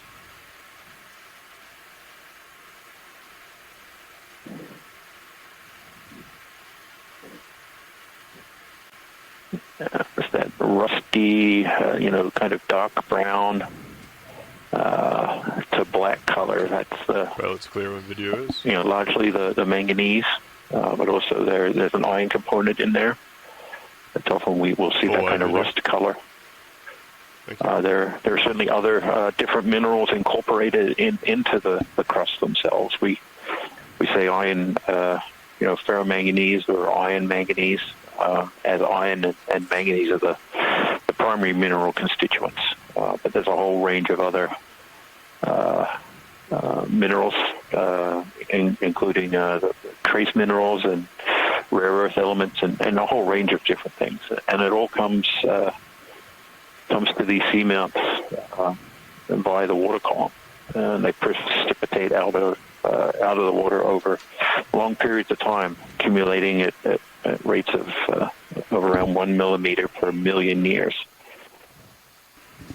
Is there anything else in this area that you'd like a closer view at before we continue on our track line, watch lead? I think we can continue on our track line. Thank you, pilot. Copy that. All right, let me get turned around. I'll push out a little bit, and then we'll follow this down slope. And then probably another move. You're looking down at me 90, right? Yeah, I'm looking straight down. 95. And there's 90-ish. Understood. Looks like it gets flatter as we come over here. I'll make my way to port a little bit. We may start making our way back uphill shortly. And you're looking at 040 pretty much.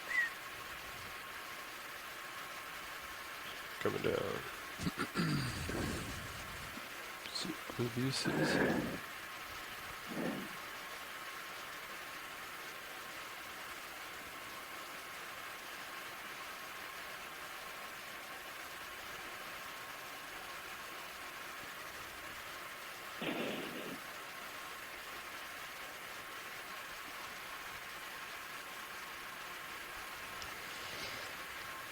If you are just joining us today, we are on dive 5. We are diving the ROV system at Rockaway Seamount. This is the NOAA Ocean Exploration Expedition, North Atlantic Stepping Stones. And we're doing our deepest dive to date during this cruise. We are at present about 4,185 meters depth, and we're slowly going up a ridge. We started in a very rocky area, and it looks like we're just landing in a very sedimented area here. Probably get another move in. Yeah, so just so you Yes, I may be a little bit excited about seeing the sediment. 45, but the target is at a 30. I was unsure when we landed directly into a quite rocky terrain whether we would actually see any. I began to wonder. I mean, we have a pretty flat bottom.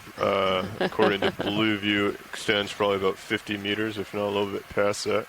Could probably go ahead and get at least a 20 meter in the direction of waypoint 2. Based on the bathymetry, it was a good possibility here that there would be a fairly decent thickness of sediment accumulation. Great. So I do agree with that. Probably do 30 meters. And yeah, there's a 30 little meters bit. is fine as well. And if we could get a zoom in on the sediment just to see if we could see those, if there are pteropod shells.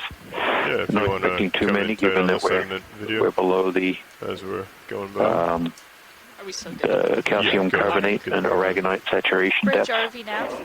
So their preservation is really not as high as we've seen it at shallower a range of 30 meters, depths. bearing 040 So there is degrees some there. and a speed of decimal 2 knots. Okay, that was a Yeah, definitely not the concentrations that we're seeing in our previous dives, which are about half this depth in the kind of 2,200, 2,400 meter range. But there are definitely some little pteropod shells there. A lot smaller. We're not seeing those really big ones as well. So, once we go below these calcium carbonate dissolution horizons, the water becomes undersaturated and is corrosive to calcium carbonate shells and tests. So we have Delta 23. It's pretty big. That's great. Thank you, Come down a pilots. little bit for you. Okay. What is that there? What were you looking at? Yeah, can we go down a little bit? Just out of frame. Right there. Do you see it? It's a slightly different shape. Yeah, video that's full zoom, I'm assuming. So when you zoom in close to these sediments, very often we find some... You can come and find that if you want to come full the wide. much smaller fauna that's very hidden. That's full wide? Okay, if you could come full wide. I'll come back. Yeah, the sediment is alive. It often just looks like it is. We don't see the diversity and abundance of the Sithar fauna, and but even at these depths, there are many different animals that live in the sediment, both from protection and for getting food. While it might seem kind of barren for fauna, it's there. It just buries down into the sediment. And there are many scientists on shore who do study those fauna in the sediment and more towards the right. Try to understand kind of the balance of life and how and what type of food they get. What they can tell us about the environments. Yeah, and it's very difficult for the pilots to be able to zoom in on these really small features. Yeah, I'm not sure what that is. Full wide. It'd be an old test that's been covered over. Yeah, we may have lost it. Lower right. Oh, there it is. Yep. I'll get a tow in. We can get a good view. I think I'm pretty far on my rotator, so I'll back up. There's actually a little colony of something right in front of it too, to the slight left. Do you see it waving? You can just see the shadow. Okay.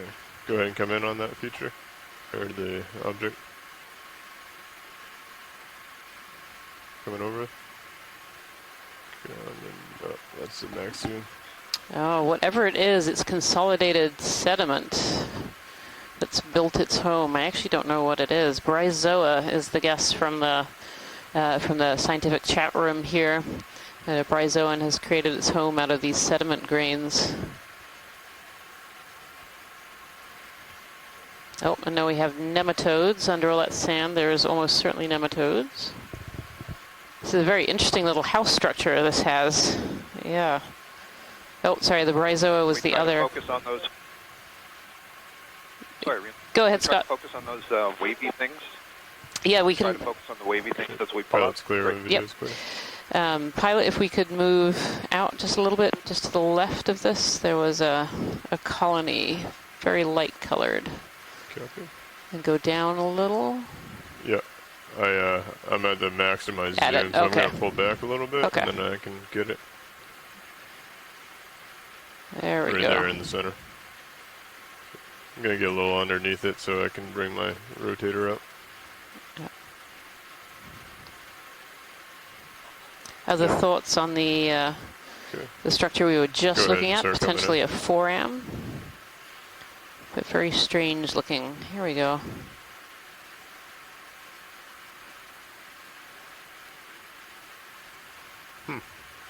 Yep, I would go with him too.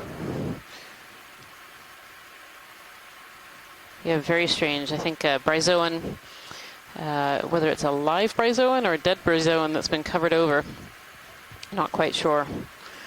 Thank you so much, pilot. No problem. But I think this just goes to show how much life there is in the sediments, as Jason was saying earlier. We often think of sediments as kind of these flat plains with not much going on, but in fact, if you get really close to the sediment and get into the sediment, we see organisms called infauna, which are these smaller animals that live within the sediments. I don't know if we'll be able to get it. It's not centered up very well. Yeah. All right. Feel free to come out. I think this is another one of those bryozoans. Yeah, I think we have confirmation from the chat room that thinking that these. Now that we're on a flat bottom, let me get set up with a decent bryozoans. tilt so that we'll be able to capture these a little better in the future. Yeah, now up on that rock on the right too, I think I see a coral colony coming up as well. Yeah, probably one of these whip corals.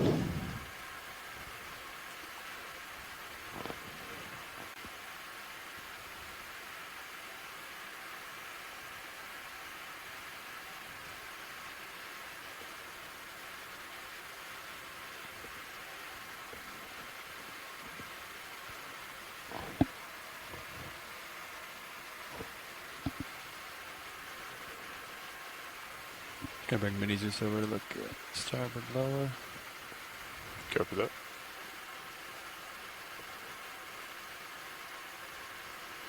You can actually see tracks in the sediment as well. So there's a lot of organisms that crawl along the bottom, like sea urchins and sea stars, brittle stars in particular. And these are creatures that can actually burrow into the sediment to get out of the way of predators. So they will crawl along the sediment, finding food or even eating sediment to extract food out of it, and then burrow into the sediments to stay out of the way.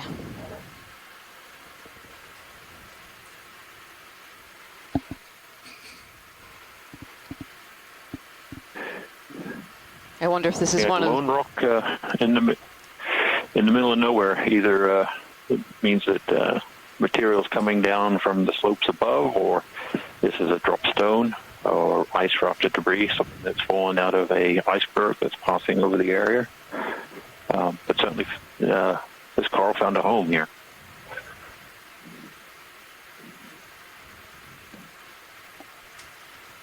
It appears we have lost serious tracking on the USBL.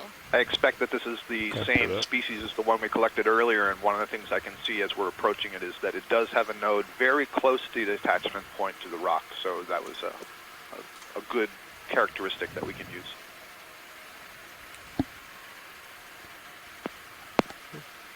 Any interest here, watch lead, or should we just continue? Just a quick snap zoom as we go by, and yeah, continue on our way. And say do a quick snap. We got lasers on. Thinking this is the same species that we just collected a piece of.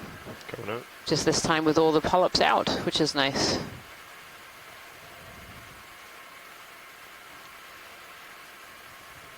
Something up to the top.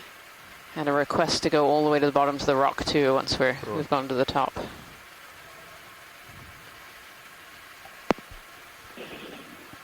And coming down to the bottom. Another thing I can see here that is similar to the one we saw earlier when the polyps were contracted is how bright red the region around the oral opening, basically the mouth, is relative to the rest of the polyp. Yeah, there are your nodes, and the one black node right at the base is actually covered over, fairly calcified, but there is one in there. I can see that dark shadow. And again, note the interesting bend. And I think there's a second colony just behind it. Yes, I think so too. That's a sponge. I think that, is it? I think it's a carnivorous sponge. Actually, I see a node in it. I think it's one of these bamboos. There's a node in that. Yeah? Yeah. You sure that's not an amphipod on it? Oh, maybe. The geologist would like a zoom on the rock as well, if that's possible. Pilot. Yeah.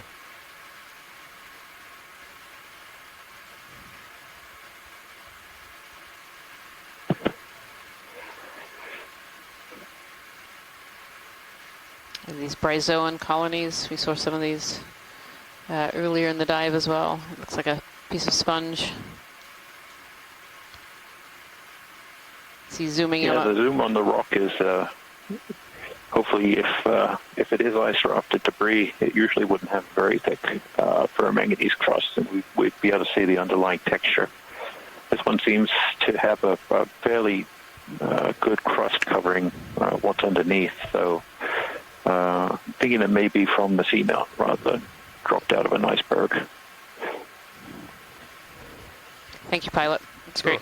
That's my arm wavy kind of, best guess at this point.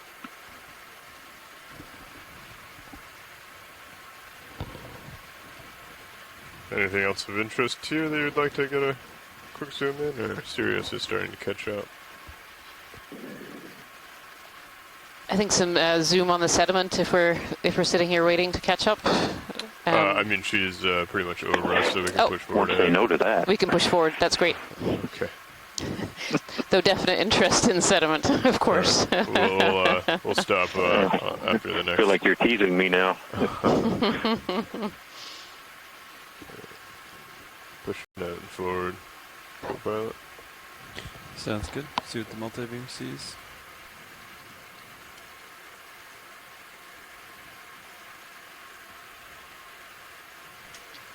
I think you still have the mini Zeus pointing at that swing arm. Oh. Yep. Negative 90.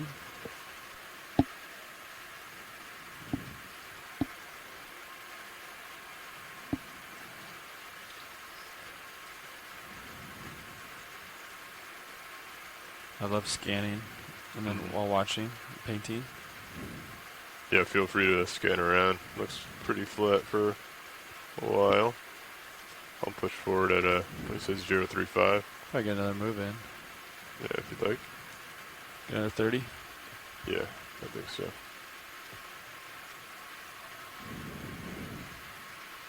I want to do a snap zoom on this as we come by video.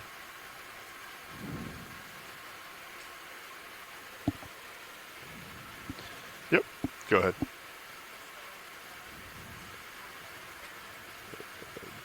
I believe you're muted now. Oh, sponge on a rock. Are we still liking the 40-degree bearing? Yeah. All right, 30 meters, Okay. 40 degrees. Full wide video. Sounds good. I think we're just gonna do some snaps as we go past things, and if there's interest, we can stop and look Bridge RV nav.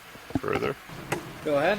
Yeah, but is now a good time to put in a ship move? Go ahead and take a snap. All right, we're looking at a range I like of these 30 observations of the meters, single bearing suspension 040 feeders on a rock degrees, as speed a decimal 2 microcosm knots. of what the seamount is. Okay, that is a the range surrounding of of this 30 plane. meters, bearing Basically, 040 degrees. largest at part 0.2 of the knots. deep ocean. That's correct. That was a Thank little you, burrow. No problem. Have these For what? volcanic structures sticking up out of them where they attract the fauna that has to live on a hard substrate. This is something that's been digging here, huh? Yeah, a little burrow in the sediment there. You can see it's actually there's a few of them as we pull away. You can kind of see, and we can tell these are burrows because the sediment is just a different color. So this is an animal burrowing into a deeper area and moving a lot of the new particulates on the surface. They're moving them deeper and turning the sediments over as they go. It's an interesting little rock patch here as well in the middle of nowhere. We're seeing a whole bunch of these as we go along, just little areas where a rock, there's a big rock, and then a whole bunch of smaller little pebbles and boulders around it. It's interesting, whether there are pieces coming down the slope or things poking up from below.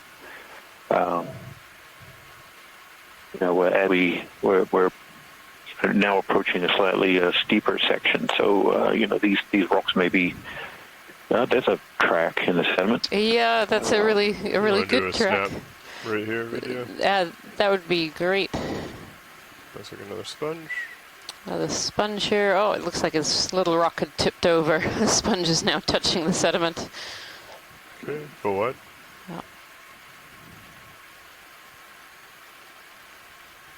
Yeah, it was noted earlier whether some of these depressions around these bigger rocks are current scours, where current has come along and the rocks act as sort of impediments to the flow and create vortices that can be strong enough to actually displace the sediment.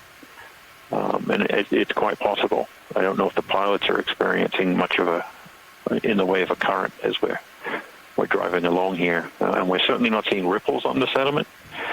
So that would suggest more sustained current flow, but it may be periodic. There's a little bit of current, but it's very minor, and it's coming right at us, so out of heading southwest.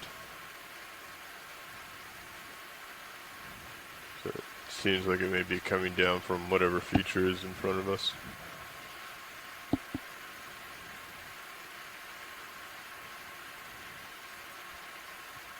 There are lots of these little pebbles on the sediment, and each time we see a pebble, many of them have little sponges growing out of them. I can see more than I can count just in this one frame.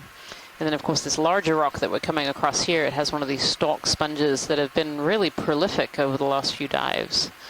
And we certainly saw at the beginning of this dive when we were in a heavily rocky area. And video, if you feel free to just lose the skids whenever we're in transit like that. Thank you.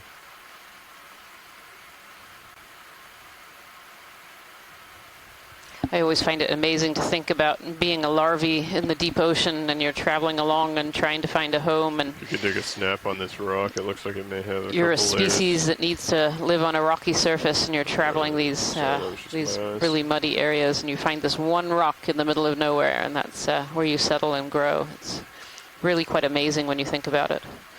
Just the distance between these rocks and how far these larvae have to travel. And then coming up to the sponge.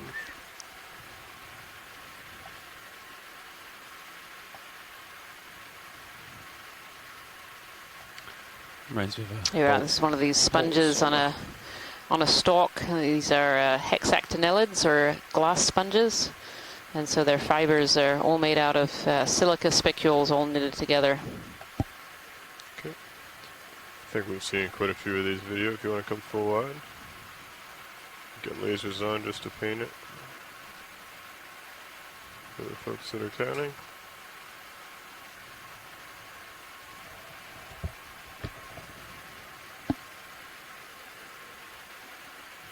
Come back to center co-pilot and we'll continue.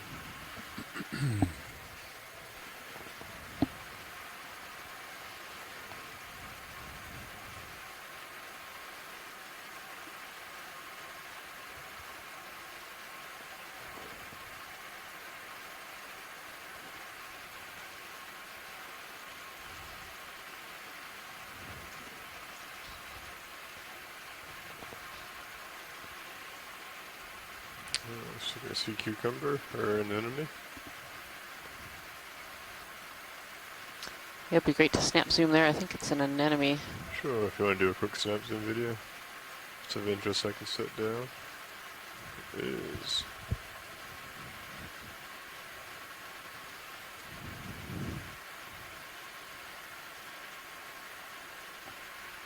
And again, this anemone, you can see it sitting on this rock in the middle of the sediment plain.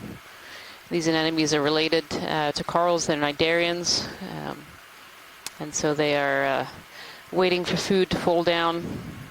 Nav, bridge move is complete. Or for other prey items to pass through its tentacles to be able to feed. It's complete. Copy that. Thank you, pilot. Full wide view. Sorry, that was a little rough.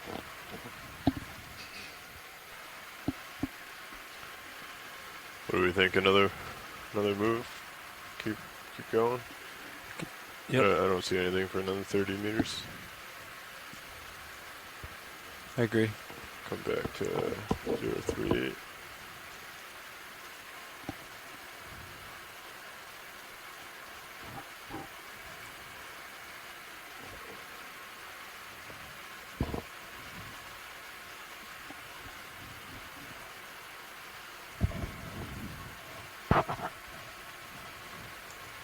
All right, 30 meters, 40-degree bearing.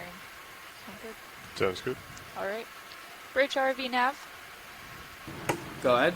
Yeah, I'd like to put in another ship move if it's a good time. That's a good time. All right, we're looking at a range of 30 meters, a bearing of 040 degrees, and speed decimal 2 knots. So that is a move of 30 meters, bearing 040 at decimal 2 knots. Roger that. Thank you, Bridge. Thank you.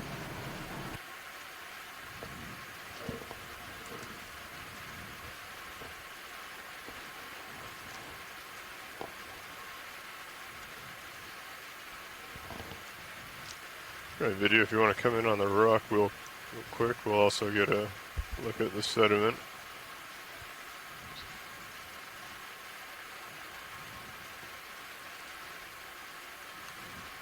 And then I'll come down and we'll try and get the sediment in here as well.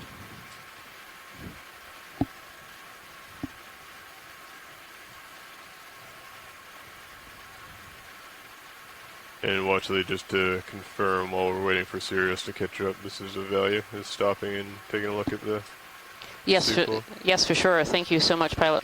Copy that. Yep. All right, we have a. Maybe we can pan around a little bit. Yeah. Okay. Just gonna spin around a little. And I guess for my reference, would you rather have a tight stationary view, or would you rather have like a sweeping? You know, rather than rock, or just competent sediment that has been recycled up from the surface, like we saw those. You want to come in tight, almost like little just kind of mud volcanoes coming up. Yeah, left and right. Yeah, panning right there. I think there was another one of those structures that we think is 4 ounce. On the right hand of that sponge. Right hand of the sponge. There we are, right there. Yeah. Yeah, and so we think this is 4 amps that are cementing together other particles within the sediment, so potentially other 4 amps as well. Copy. Thank you, pilot. Yep.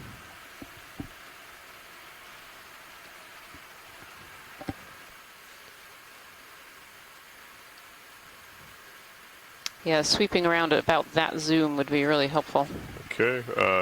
Sorry, which zoom? Video, if you could come in a little bit more. Just in a little bit more, I can let you know. If you want to come in slow, and then we'll call out where she would about prefer. there. Okay. Yeah, that would be great. Excellent. And I'll do a slow pan, and if you see anything that jumps out at you, we can... that we saw that similar structure. Thank you. We zoomed in on earlier. We were all wondering if it was I'll just be panning to starboard video for your reference. And whenever we're ready to make the move, please do. Yeah, sure. So we already have the move in place. We're just waiting for Sirius to catch up. D2 can go generally a little bit faster than Sirius. So as I'm just waiting for her to catch up, we can go ahead and stop. So we're constantly under move towards the future. just a little bit of cat and mouse that we have to play.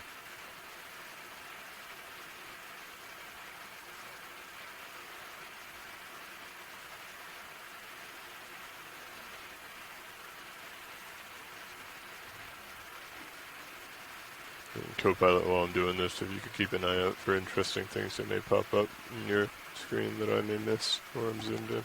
That's good. As well as the blue view. That might be our best bet for finding. Yeah, I got it pretty much at 0-0 at the moment. Cover that.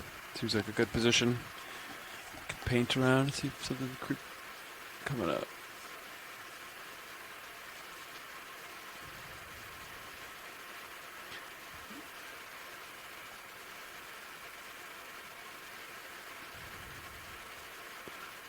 Yeah, it almost looks like 5-0 meters out. It's still clear, but yeah, we'll see.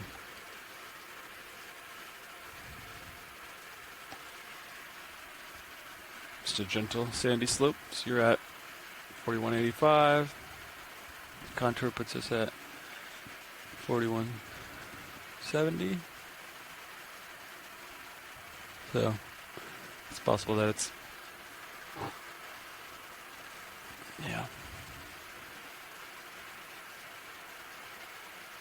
then instead of a gentle slope, it's like shallow and then cliff, you know?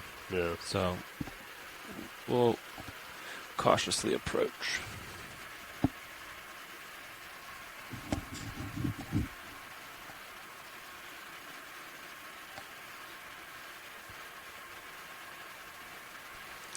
This is great, Pilot. Thank you so much. Sure. Is this what you're looking for? Just, I mean, as I'm moving forward towards the feature? Yeah, I think it's just useful seeing the sediments a little closer. Sure. Yep. And then we also have Copilot and Nav taking a look at my other screens, so Sirius, and then my my manip cams to also try and find features that may be of interest. But it looks pretty flat. So if this is the best use of time, I think we can stay at this view and keep moving forward. I think we can broaden out just a little bit. Okay. Video, you mind zooming out just a small bit? Of course, Jason from Shore has chimed in that he would like to stay like this for the rest of the dive. Of course. We'll do it for as long as we're allowed to. There you go. Nav, bridge move is complete. Copy that. Thank you, bridge. See it on. Yeah, so those of you from shore who've just joined us, we're actually on dive 5 of the NOAA Ocean Exploration Expedition North Atlantic Stepping Stones. And the dive today is at Rockaway Seamount in the northern end of the cornerized Seamount chain. Our dive today has started really deep, about 4,190 meters. We're currently at 4,185 meters. And so we are diving currently on a southwest ridge. Edging up slightly. We've so far landed in a, might just be a little dig out. Rocky plain, and then and now in kind of a sediment field. There's something on the Oh, rock. right below it. Come back a little. Pilot watch lead. Go ahead. If we could have the lasers on, that would be helpful. Yeah, sure. Thank you. Lasers are on. Come back just a tad. You want to do a quick snap zoom on this Yeah, a little video? sponge on there, potentially. Or maybe an anemone. Is that full? That shows how small or how far away this is. Yeah, gotcha. Yeah. Yep. I might have some dust coming in. Okay, if you want to come in. And there we are, this little white anemone. The success that these animals are actually having in colonizing these small rocks that are not very far above the sediment line, kind of points to a really slow sediment accumulation rate here. That's max. Otherwise, these little rocks and pebbles just wouldn't be here anymore. They would be quickly covered over. Quickly in a geologic sense. That might take 1,000 years, 2,000 years, but yeah, man, come up.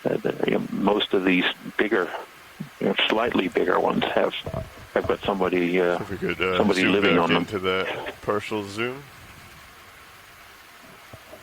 Says then sticking up just to the left of the center. Left of center. Oh yeah. Well spotted, Jason. you want to come in a little bit tighter on the C-pen potential.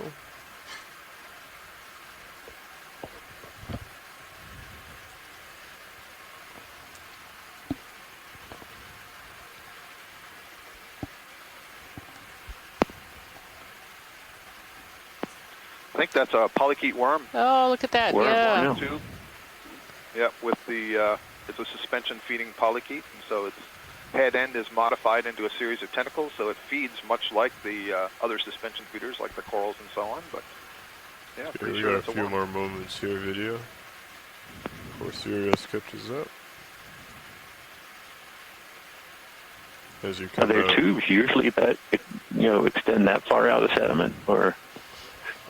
I'll put lasers on. I wouldn't say Coming on usually. now. There's so many different polychaete worms. The diversity is incredible. Down here, we're in this area in this abyssal region at this depth where the currents are so slow moving that it can probably build a tube that extends that far above the bottom and not get damaged by anything. It also that tube to me looked like it was made of mud grains kind of glued together.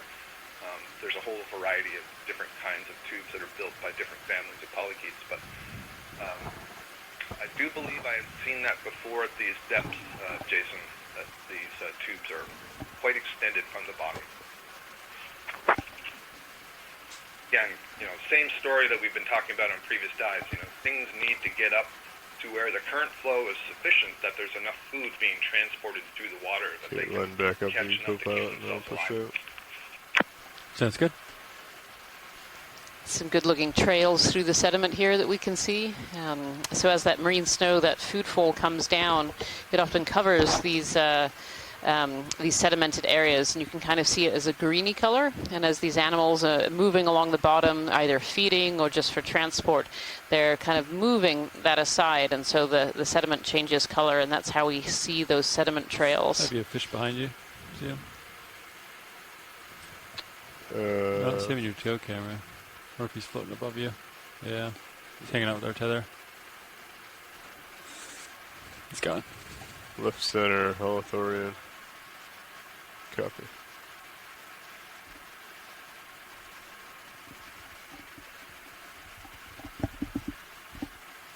Understood.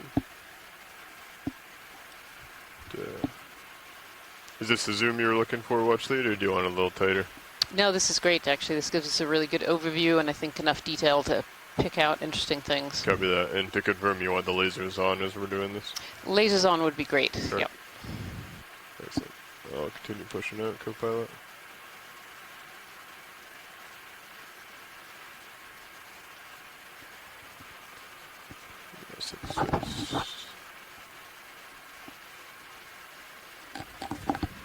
Still not much on blue view. Multi-beam. Let me know if y'all would want another ship move put in. I'd say so. Yeah. Alright. How do we feel about 035? Or do we want to stick with the 040? Whatever gets us to waypoint 2.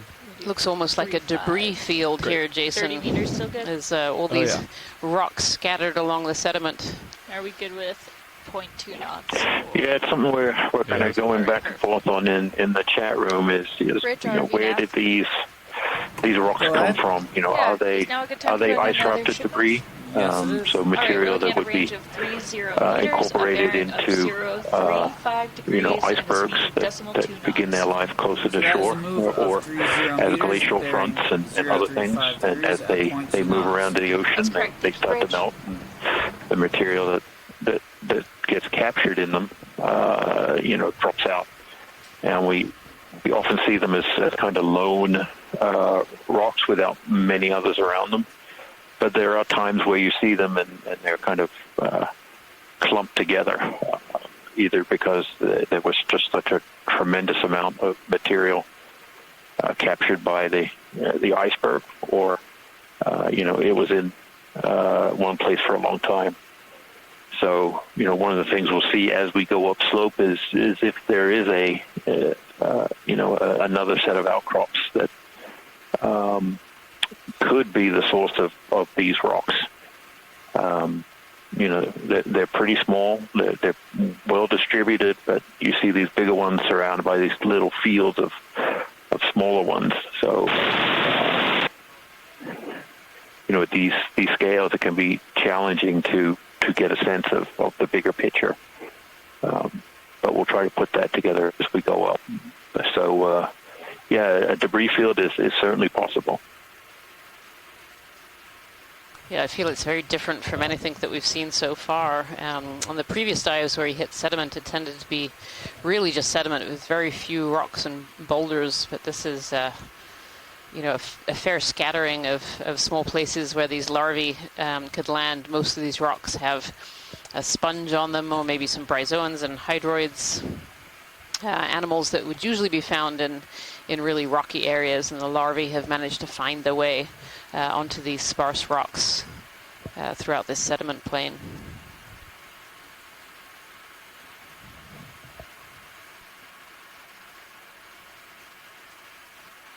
Could we have a snap zoom on this sponge right in front of us here? Sure.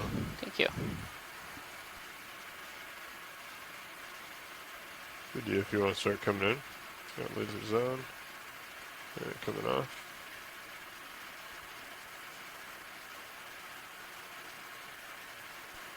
Oh, a sponge and an anemone are on this rock here. And that's interesting. Looking at the tentacles, this might actually be a cup coral that is sitting on this rock here.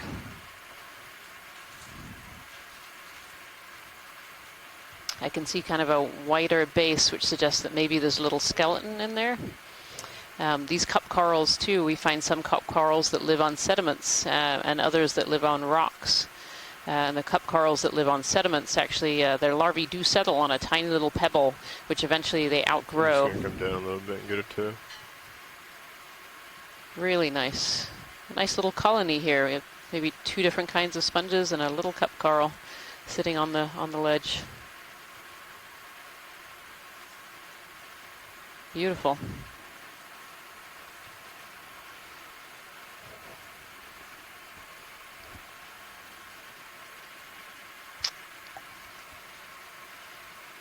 And a little bryozoan on the other rock as well, kind of that purple. You can imagine it feeling very slimy. It probably is a fairly slimy organism, but that's a little bryozoan there. Thank you so much, Pilot. That was great. Sorry, Irene, what's on the side of the sponge? I'm wondering if that's a benthic ctenophore, flight-attended. I thought I saw a tentacle sort of trailing across. Yeah, I didn't. Yep. So it's like right on the stalk, down a little bit,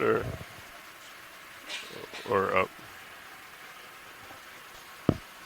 Yeah, right in the center there of that sponge, you can kind of see the tentacles. Do you want me to spin around and get it from the side? Across. Sure, if that would give us a good view. Full wide video? Yep. Let me just readjust. You also got something growing up top. Let me just shuffle over to port. You got me at 4-2. Should have some time.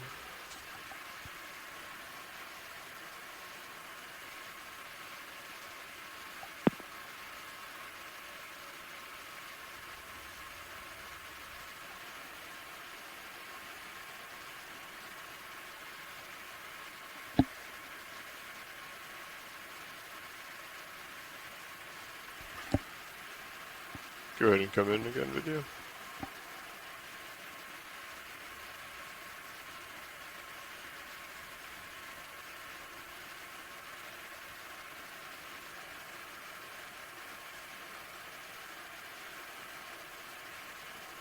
Again, so what we're looking at is this small little organism that's living at the base of this this sponge. And it's got big trailing tentacles that now facing towards us. We think that's a benthic ctenophore. We've seen ctenophores up in the water column. We saw some beautiful ones yesterday, but some of them do live on the benthos as well, on the seafloor. And this one is living on the side of this sponge. What is this at the top of the sponge? That looks also, it looks very, like it has tentacles. Yeah, it looks very hydroidish to me, that one. ROV nav. Yeah, again, Bridge. blending in just really nicely with this Position with move this sponge. completed. Copy that. Thank you, Bridge. If we could have a quick look at that, what we thought was a cup coral at the base, we're thinking maybe now it's a corallomorph.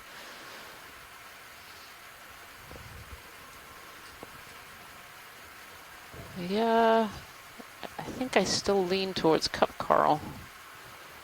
We could, yeah, excellent. Sometimes it can be very hard to identify animals by video, and even with the fantastic images that D2 can get us of the seafloor, it can still be quite hard to identify some of these deep sea animals that have never been collected before.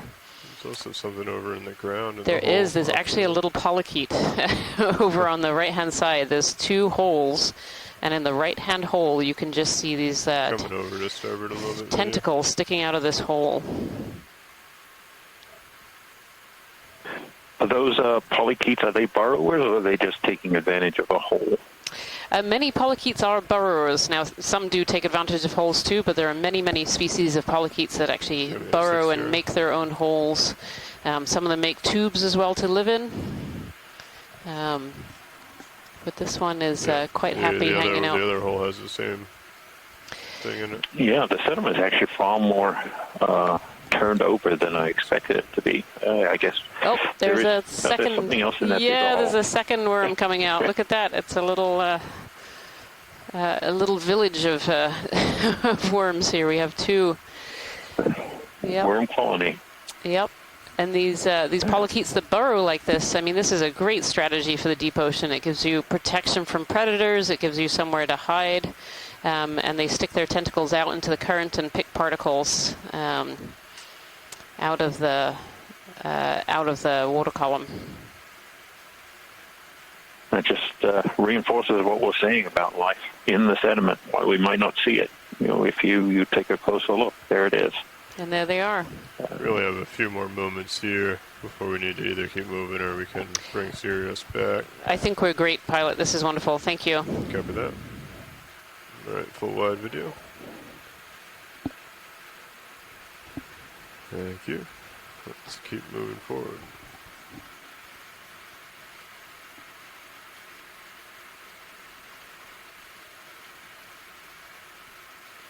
As someone who spends a lot of time looking at sediment, these infauna, all these worms and other animals that dig down through the sediment looking for food and protection, they can at times make our job a little difficult. They can partially mix or completely mix the sediments that, as a geologist, I'm looking at trying to understand the record of past events, past climate, past conditions, and these animals who live here, dig through them and rearrange the sediments, take pieces out and leave different pieces behind. So it's all part of a big story, and sometimes we don't have all the pieces of the story. But probably have an hour before we want to start setting up to get Copy off the that.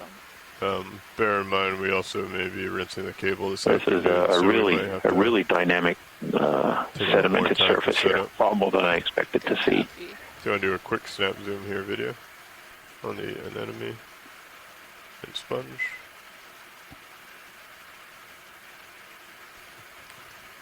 This is another anemone and sponge kind of sitting on this rock in the sediment.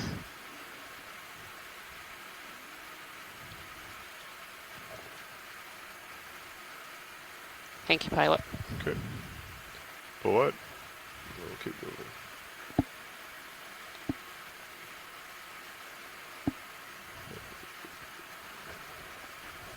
Pushing forward.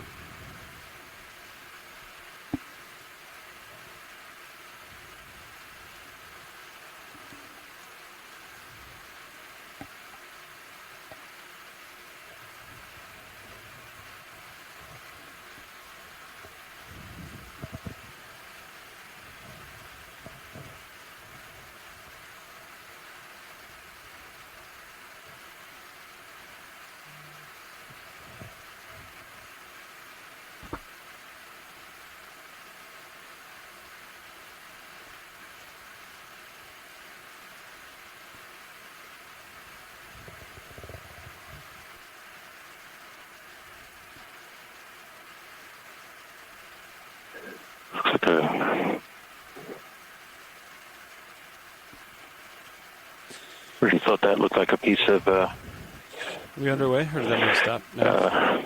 Trash or something, but it's just a rock with That move perhaps a stopped. We sponge probably behind it. stop swinging, or are stopping swinging pretty soon. Okay. I'm good for another one if you are, pilot. Yeah, I think so. It looks like we're starting to see some returns come up about 30 meters. Awesome. Let's say, probably a 25-meter move for now, and All we'll right. see what these are. Sounds good. Bridge RV nav. RV nav, bridge. Yeah, is now a good time to put in another ship move? Absolutely. Alright, so we're looking at a range Black of 25 meters with a bearing that would of be great to zoom in there. degrees and a speed It of does look a decimal little 2 like a black knots. coral from here, though Scott France is saying Braizoan. All right, RV nav, bridge. That's let's have a 25 meters, 035 degrees, 0.2 knots. Yep, go ahead. That's it. Fingers Thank you, were Bridge. typing before my eyes were watching. I agree with you. That's going to be a black coral. Yeah, there we go.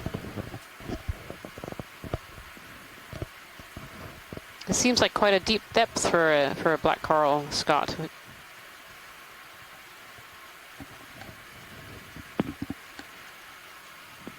I'm sorry, could you repeat that, Rian? This seems quite deep for a black coral.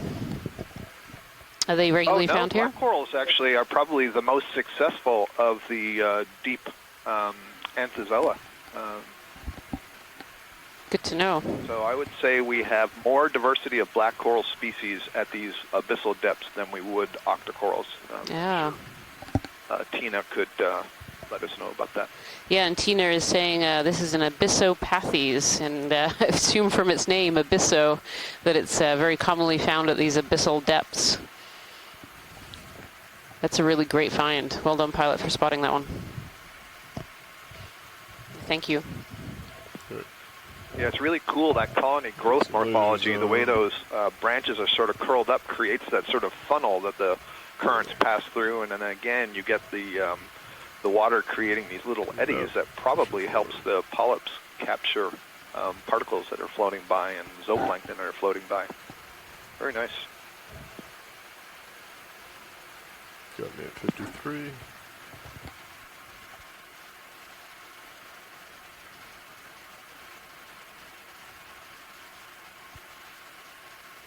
Looks like we have some sort of feature about 25 meters out.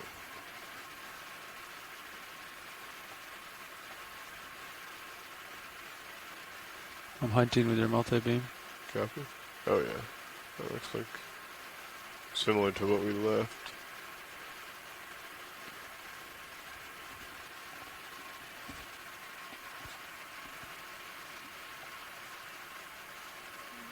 Sediment is getting steeper.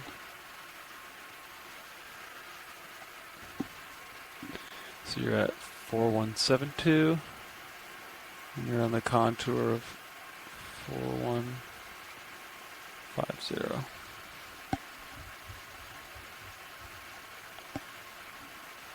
There's something over here with... On the sonar, it looks like we might be coming up to a bit of a more rocky area. Yes, it does. And for those of you at home, you can have a look on live stream 3. You'll be able to see that sonar, and it's picking up some harder bottom returns, not too far in front of us here. That's what I was looking Oh, for. look at that.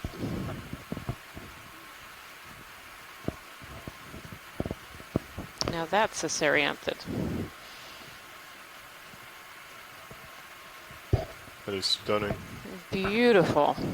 Wow. I'm waiting for Tina Moltsova to Okay, I'm going to kick take in the here. lasers off now. We have a move underway. Sure do. What is it attached to? Seems like the perfect size rock for its space. No, so these actually live in the sediment. Oh. Yeah, these are tube or tubeless anemones, and they can actually live in sedimented areas or cracks in rocks. This is really a beautiful Serianthid anemone here. Oh, a little polychaete worm swimming in front as well. Gonna get a toe in for this. Is that white part at the base a tube, or? That might well be the tube. It'd be great to have a zoom in on this one.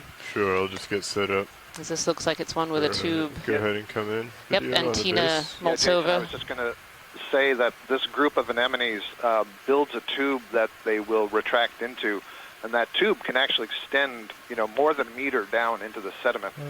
And they build the tube using cells that are equivalent to the stinging cells that we think of in many corals and nematocysts. It's a different kind, but basically when they fire, they have these little whip-like structures that are sticky that can bind up the sediments around them, plus mucus, and that's what they use to create these tubes. Come back. And very often when you disturb them, they retract and disappear down into that tube.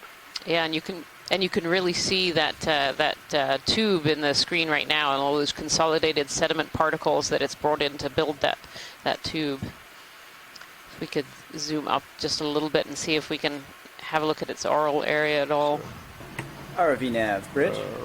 Go ahead, Bridge. Come around. Position move completed. I've seen that have been collected are really cool. The inside of that tube is really, really smooth and glossy and mucousy, of course. A really neat thing. And for the shallow water ones, I've seen when you take them out of the tube, they will right away start building a new one. So they do not like to not have a tube to be a part of. And I think I could just peek through the longer tentacles there. So these serianthid tube anemones often have this, or always have this second ring of tentacles. They have oral tentacles, which are kind of short and really in the center, and then they have these big, long tentacles here as the outer tentacles. And these tentacles are loaded with something called nematocysts, and those are those stinging cells that Scott was referring to earlier. These stinging cells help them capture prey and also keep predators away as well. Can try and swing around to its port. Tina Molosova from Russia, the Shirsev Institute in Russia, who's quite an expert in this group, is pointing out that there can be many different types of tube construction. Is that of interest video? I was describing one form. View? She'd have to give us some more information on what are some of the other kinds of tubes that can be constructed. 66. Can we get the lasers back on this? Get a bit of a lasers are on now. Measurement before we...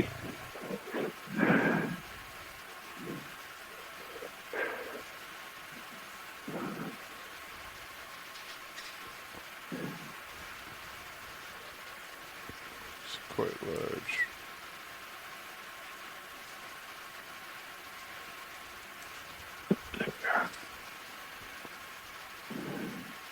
Yeah, you can see from those lasers, for those at home, those lasers are 10 centimeters apart, and we use those two red dots to size things on the seafloor.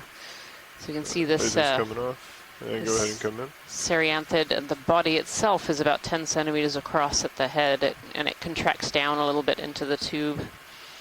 We can try and get a zoom in of the mouth, the oral area here, as that often gives us a lot of information for taxonomy of these species on the deep sea floor.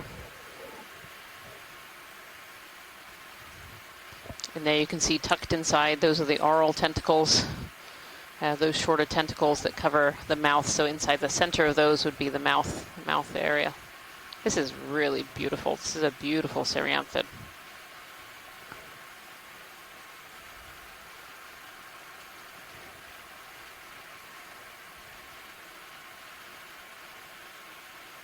Get down at you. 8-2. Copy. We got a few more moments here. Is this a sample target watch lead, or is this just video? I believe you're muted again. Yep. This is just for video. Thank you. Yep. Understood. Whenever video is clear, we'll continue. Copy that.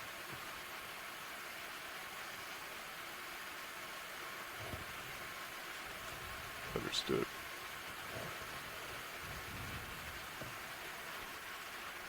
Taking off and continuing up.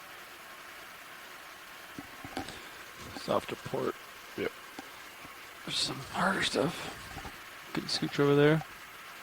10 meters.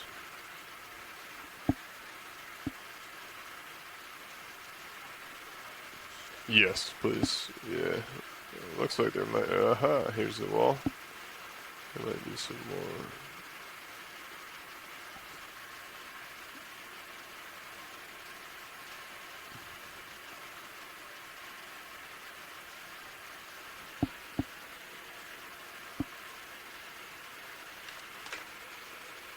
Take it.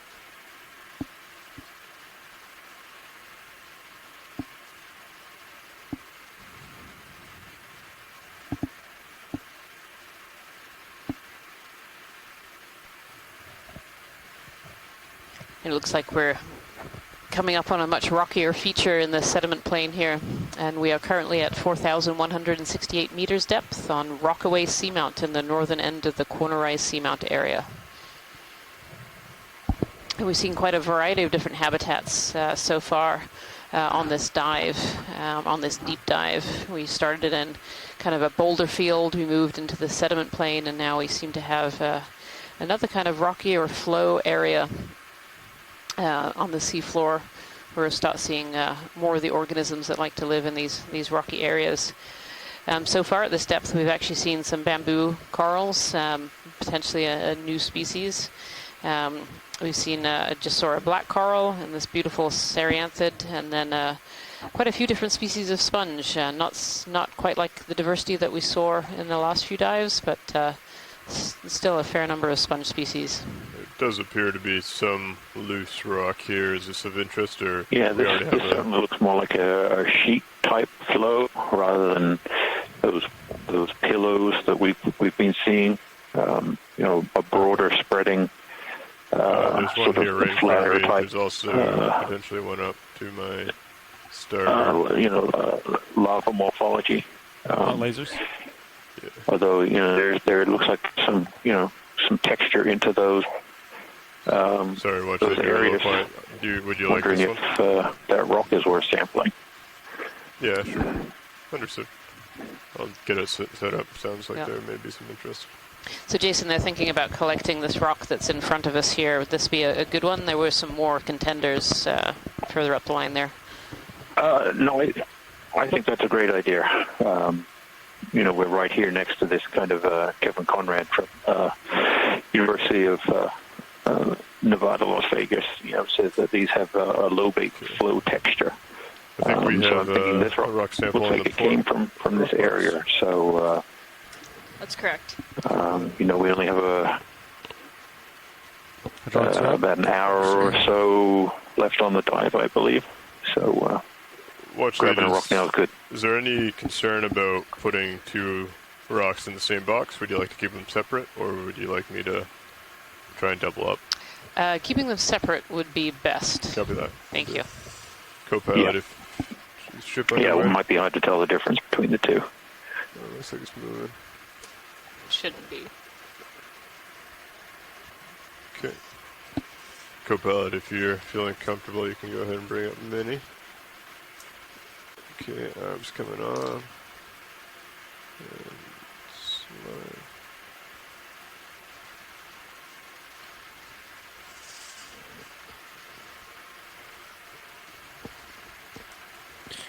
Sample boxes. Okay, I'm ready for starboard winging board when you are. Copy that.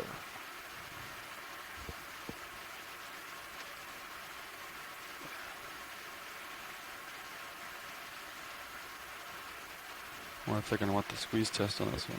Yeah, I'll pick it up and they would like it to be squeezed. Squeeze.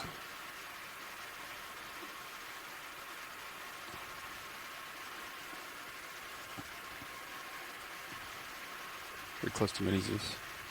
Copy that.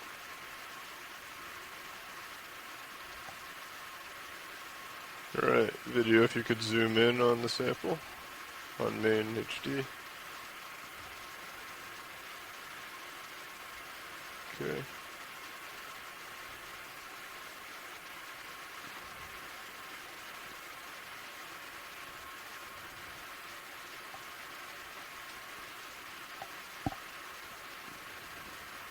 Does that look reasonable, Watchley? Jason, is this a good sample? Yeah, it seems to have a bit of a crust on it, but it might be. It looked like it came from almost from a rather in situ area. So, but let's take it. Go for that. Full wide on. Thank you.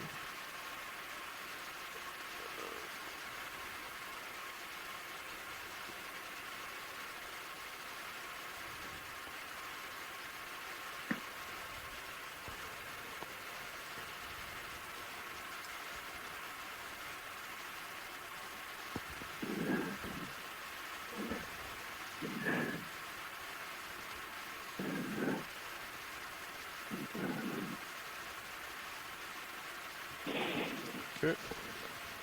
Arms clear.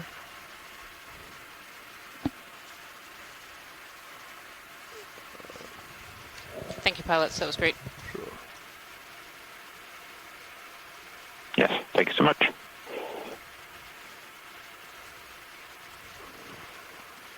Good. Yep.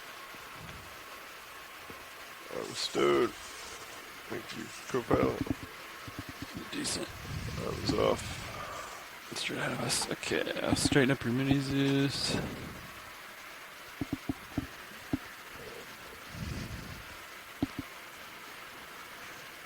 Bring it up.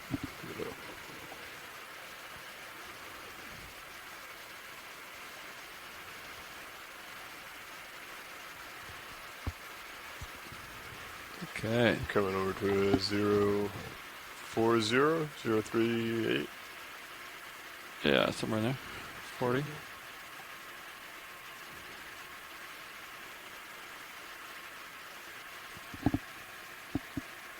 Cool. Yeah, what's the bearing to waypoint 2 nav?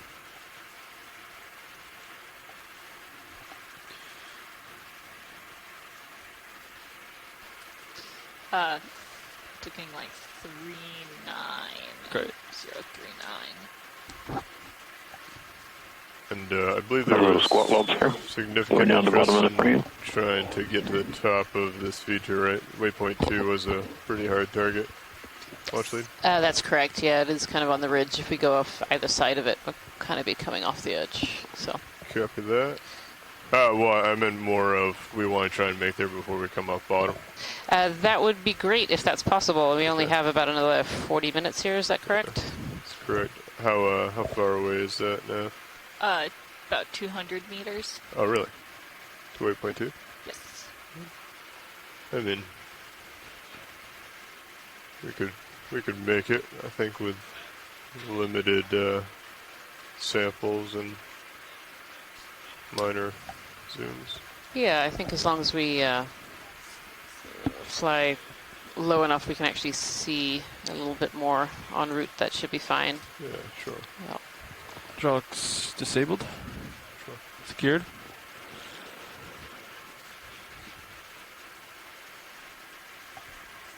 Coming up with you. We're starting to move up a somewhat steeper slope than we've been going up where this more extensive thick sediment blanket. We're seeing back into seeing these volcanic flow textures, perhaps lobate flows, sheet flows, and pillow basalts. Kind of a mix of different things. Certainly there's ferromanganese crust, covering all these exposed rocks to different thicknesses, but I don't think as thick as we've been seeing on previous dives, where it about 4,160 meters. Yep. It's actually the depth we started the dive at. We went down into a somewhat of a little dip from where we started. 15 probably. Yep. It's a little bit super. Oh, there's a little swimmer in the middle there, pilot. Off to the right slightly. And a bearing. There's multiple swimmers. Oh, there's multiple Go ahead swimmers. and come in on the swimmer 40. here on the starboard Sorry side. to interrupt you there, Jason. Apology. That's all right. It just happens every time, Yeah. Oh, look at this beautiful polychaete. Bridge RV nav. Go ahead, Nev. Yeah, it's now a good time to Absolutely put in your ship beautiful. move. This particular polychaete has these Yeah, no problem. modified All right, we're looking at a range parapodia, of especially 15 for swimming. meters, a bearing kind of of like little 040 fans, they're moving. degrees, and a speed of decimal 2 knots. All right. I think we're gonna have to let him go. RV Video. nav I'm getting bridge, pretty I've got close to the wall 15 here. meters, 040 Plus, degrees, turns around. 0.2 knots. Beautiful. That's Go good. ahead and Thank you, come back Bridge. in. Thank you. Good night. Saying from the chat room here, they think this is a swimmer species, which makes sense. It's swimming up in the water column. That's a pretty descriptive name. Looks like a feather duster. It does look a little like a feather duster. Yep.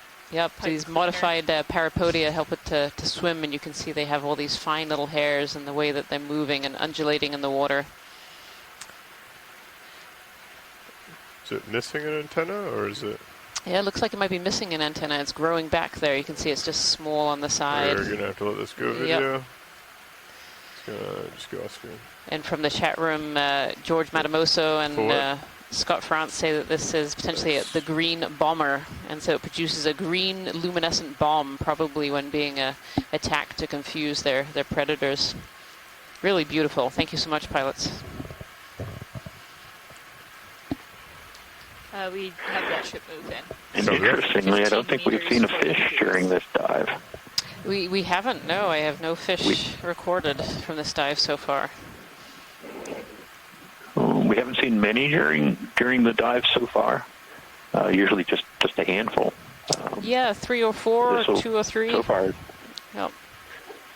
Yeah, this might be the first dive where we don't see a fish, and I'm saying that because every time we say something like that, what we're talking about suddenly appears.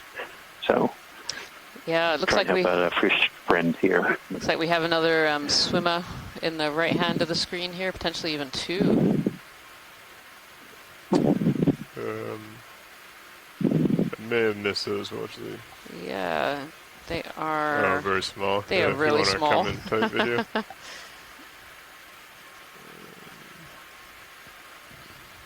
Go ahead and come in. That's okay. I think we might have lost he's right them. in front of me. If you could come in. You got it. There's a white thing that's swimming up and down. Yeah, a little there. Oh, this one's a little different. This one's a little shrimp. Yeah. Off the seafloor there. A little squat lobster looking for some camera time. Yes, the squat lobster looked a bit excited when that shrimp went by. Right, full wide, please. Yeah.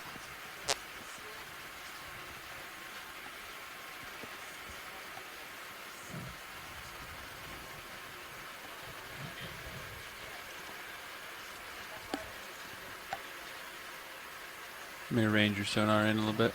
Yeah, if you don't mind. Probably 30 meters.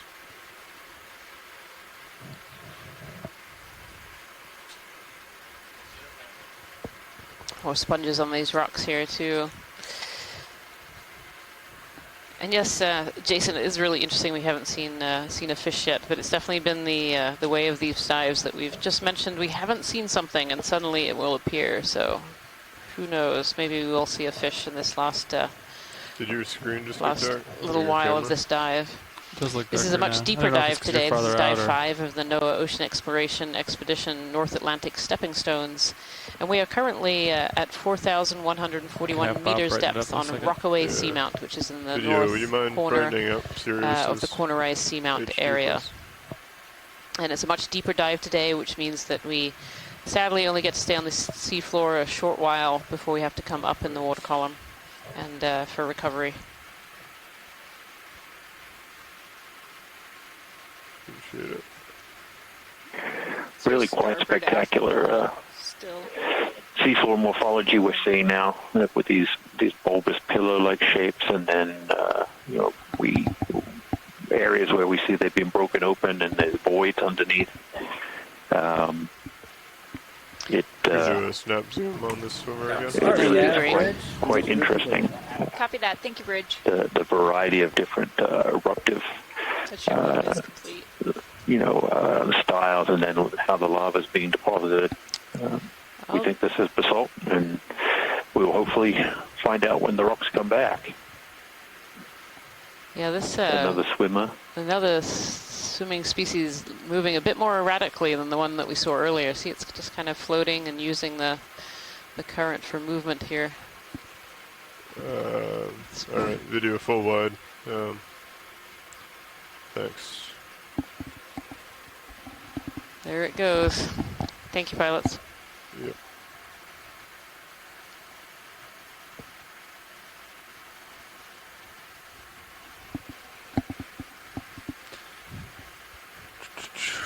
Looking at you at 19 degrees. Cover that. Something else in the water column right here, video, if you want to come in. We're waiting on the ship. Ship just stopped right now. Video, if you could do a snap zoom, please. Another small little creature in the water column here. Oh, that's interesting. That looks like an amphipod, or isopod, sorry, with very, very long legs. I don't know if anyone in the chat room here could help me out with this one. Particularly Les Watling, if you're listening. Yeah, this is an isopod. They call this group the water walkers because their legs are so long and they kind of paddle with them. In the family Munopsidae. Thank you, Mike Becchione, for reminding me what group that's in. Okay. And this has landed on the seafloor there with its long legs. Thank you, Scott. Thanks, video. Continuing out. Is the ship stationary? Ship is stationary. Alright, we could probably get another move in. I'm pushed out pretty far. Another 15, 40. All right. Ideally, I think we're going to want to keep moving as much as possible. Bridge RV nav. Go ahead, RV nav. Yeah, could we put in another move? We're looking at a range of 15 meters, a bearing of 040 degrees, and a speed of 0.2 knots. No problem, RV nav. We've got 15 meters, 040 degrees, 0.2 knots. That's it. Thank you, Bridge.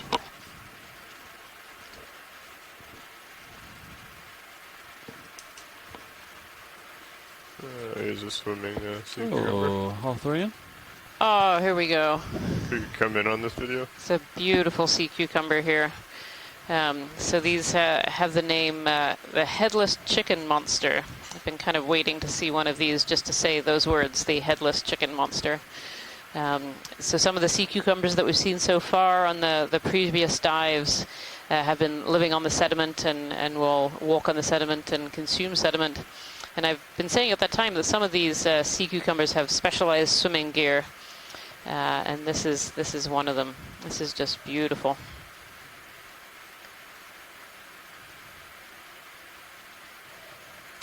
Is he grabbing marine snow out of the water column and eating it? I have not heard of that before, but that certainly looks like what it's doing. So up front there, the tentacles that are moving, those are feeding tentacles. You can actually see particles in those feeding tentacles. And inside the center of those tentacles is the mouth area, and that's where those tentacles will take particles and move them into the mouth. And these sea cucumbers are a bit transparent, as you can see, and the kind of white worm-like thing in the center there is actually its gut system, and its gut is actually full of sediment right now. They have an extremely long gut system, which helps to pull out all the nutrients out of sediments, which are pretty sparse.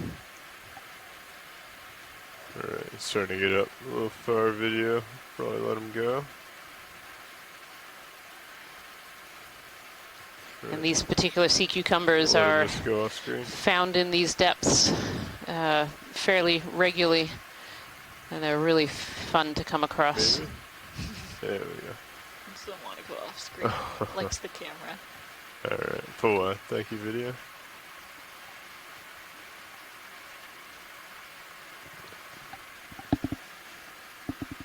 That was mesmerizing a little bit.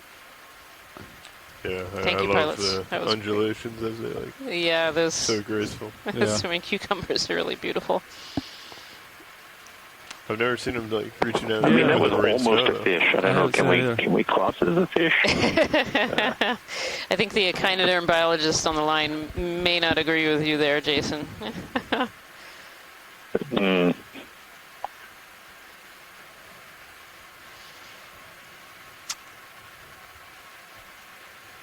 And I don't know whether any of our echinoderm biologists on the chat line here. I haven't seen anyone chime in that they've seen these cucumbers eating on the fly as they were just then. I've seen quite a few of them video. That position move is complete. We'll just keep going. I'm still pushed out pretty far. We could probably keep moving along. Get another 15. All right.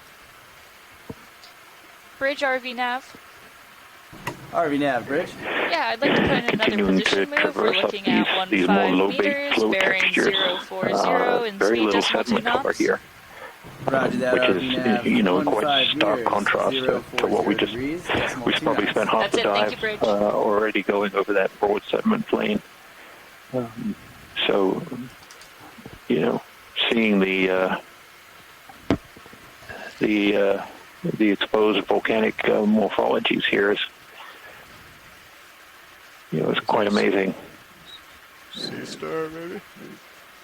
Go ahead, watch lead. You're very quiet. Can we get a zoom on the sponge? We just passed it on the lower right.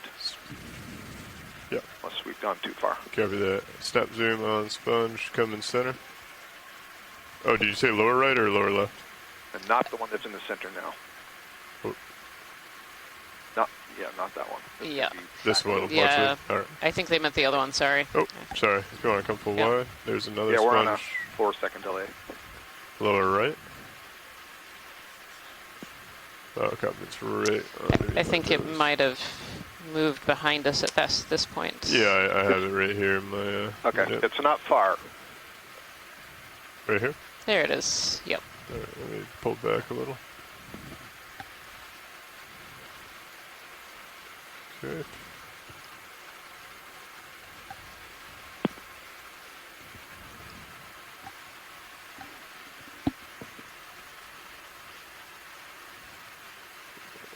The sponge almost looks like it has a really interesting stalk underneath it, quite wide and with lots of Go ahead and come in. spicules coming out. That's really interesting.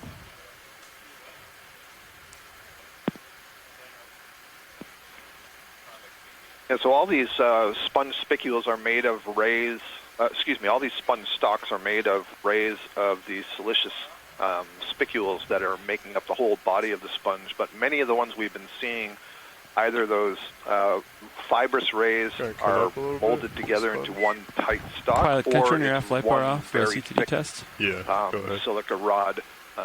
Chris Kelly would have to inform me better on that, but you can obviously see here where there are splayed out and multiple attachments to the substrate. Yeah, it's really interesting. And this one is a Hylonema, potentially species. The sea cucumber again. But they're all glass fibers and great for transmitting light. Okay. Pilot's clear when video is. Thank you, pilot. Copy that.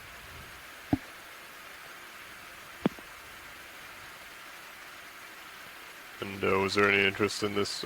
I think it might be a sea star. I think it's a brittle star or a Brisingid, one or the other. That would be great to have a quick snap zoom on. Thank you. If you wouldn't mind coming in quick. ROV nav, bridge, move is complete. Copy that. Thank you, Bridge. That ship move is complete. Yeah, brittle star. Copy that. Just a quick zoom. Watch lead. Yeah, that would be great. This is beautiful. Kind of hanging out over this ledge. I think this may be a Brisingid. Yeah, Brisingid with 5 arms. This is where we need Chris Ma. 6, yeah. isn't it? Yeah, we'll wait for Chris to. Sorry, 6 arms? Yeah. Those very long spines, the long arms, I'm pretty sure that's what it is. I don't remember the subgroup within the Brisingid that it belongs to. Yeah, Fraelidae. Yeah. Yeah, I don't think I've seen one with so few arms. It's really, but it has those long spines that usually very indicative of Brisingids. Yep, and Chris Mara's chimed in. Coral or a sponge to climb up on. Yeah, if you want to come out a little bit video, I can go ahead and get it Chris Mara would have said Brisingid. Yep.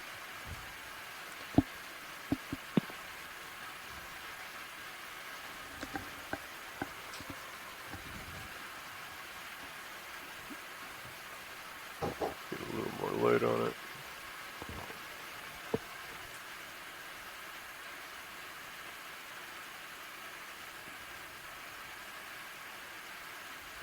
Okay, go ahead and come in tighter if you'd like.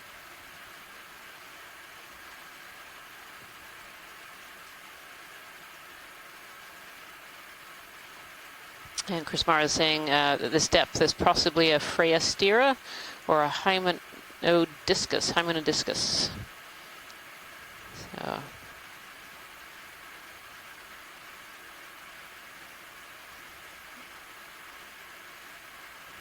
Beautiful specimen. Thank you so much, pilot. Copy that. Pilot's clear when video is. Understood. Pushing forward. There's a crinoid over to the left as well. Stalked crinoid. Like sticking up like a feather. Yep. I see it. You want to do a snap as we come past it video? These crinoids are also echinoderms, so in the same phylum as that Brisingid sea star that we just saw, and also the swimming sea cucumber. It seems to be, we've moved out of sponges and into echinoderms. Yeah, this is a beautiful crinoid, stalked crinoid, and these are otherwise known as feather stars. There they are.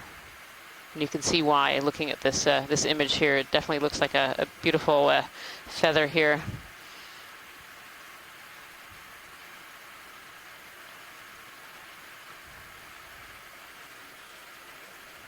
Copy that.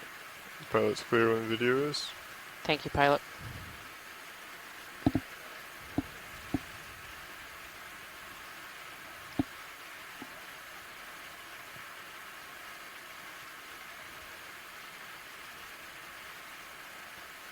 Alright, we'll continue up. You got me what, at 50?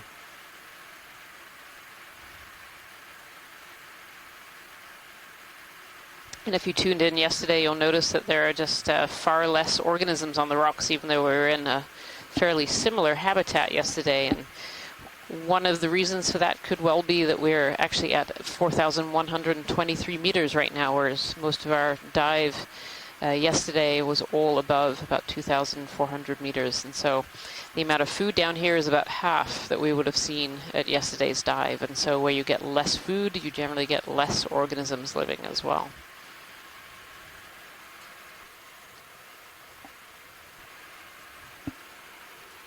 A sponge there on the rock. And more of this rocky habitat behind as well, and these look like really like those pillow flows that Jason had been talking about. I just heard from Charles Messing that the stalk crino we were just looking at is a Bathycrinus, and it might actually be a depth record for that species, which is really great information. Thank you. We don't need a sample for that, correct? No, that's correct. Right. Yeah. Excellent. Yeah, we're past that one now. We'd like a zoom on this potential bamboo coral, this whip coral right in front of us, please. Sure. Come in a little bit tighter, but if you want to start coming video as we come by. And we've seen a few of these single stalk bamboo corals on this dive so far. Potentially again a depth record for seeing bamboos. They are potentially of the family Bathygorgia.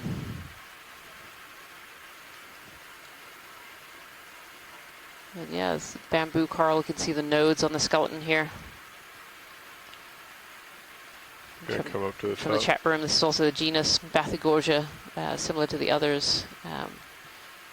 We potentially have some depth records here for some of these species. We collected a little part of one earlier, so hopefully it can be identified by scientists in the lab when they return to shore. That was a little too much of a jump. Beautiful. Oh, it's got a little aplacophorine on the top there, on the polyp. You can see that darker orange on top of the polyp, relatively near the top there. That's likely to be a little aplacophorine, which are predators of these corals.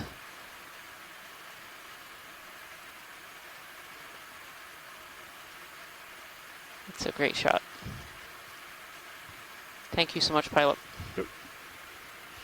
If we could swing into the base on our way down, sure. That would help with the identification. Coming down.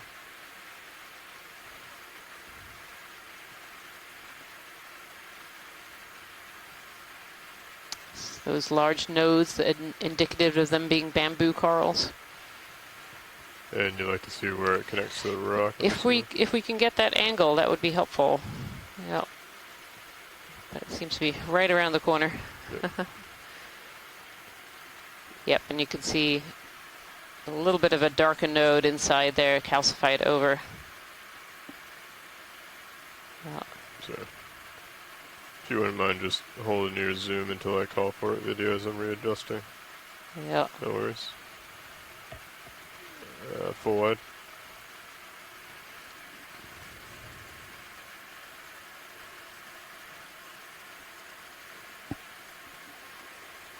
Okay, come back in.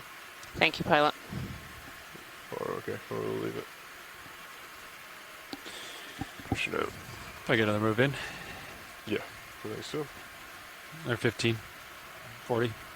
All right. Putting that in now. Bridge RV nav. RV nav bridge, go ahead. Yeah, I'd like to put in another ship move. We're looking at 15 meters, bearing 040, speed decimal 2 knots. Roger, 15 meters at 040 degrees, speed of decimal 2 knots. That's it. Thank you, Bridge.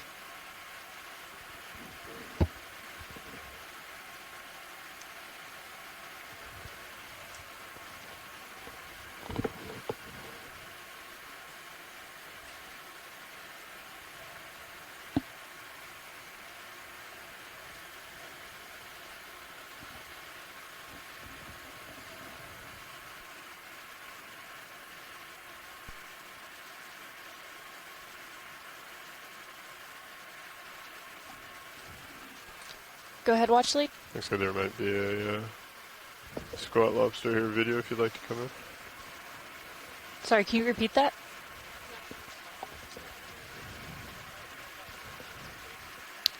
Yeah, probably a little less, closer to 15. We also may be rinsing the cable, which would take some time to set up, so I can check in with the pilots and see what's going on, but do you all know? Pilot's clear when video's clear? I haven't heard. I haven't heard about the cable rinser. I haven't heard either. I haven't either, I didn't. We discussed it earlier, but I'm not quite sure what the outcome was. Maybe want to call down to workshop and see if there's anyone down there that is aware. ROV workshop, nav.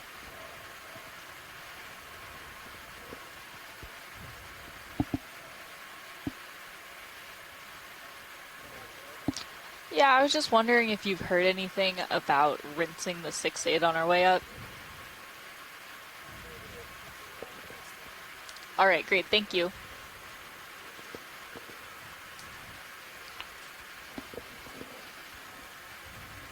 I wasn't listening to that. Oh, sorry, the current consensus is unknown. Sean's gonna go ask and see. Okay. Thank you.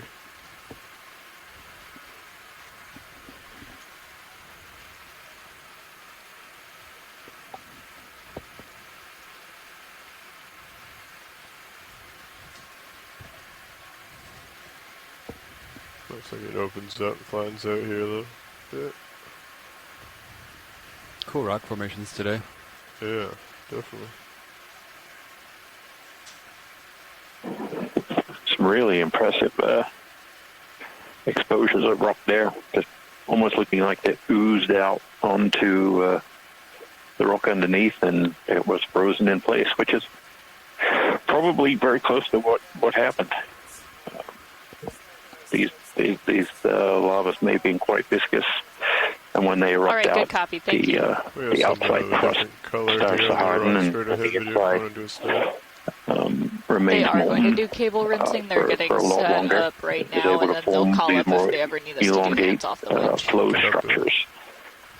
Here is a really kind of interesting little plateau. Nav bridge move is complete. Copy that. Thank you, Bridge. And our ship move is complete. A little sponge there. All right. Yeah. Okay. Pilot's clear when video's clear. A little orange sponge. Is that just to the left of the frame? Is that from a Holothurian?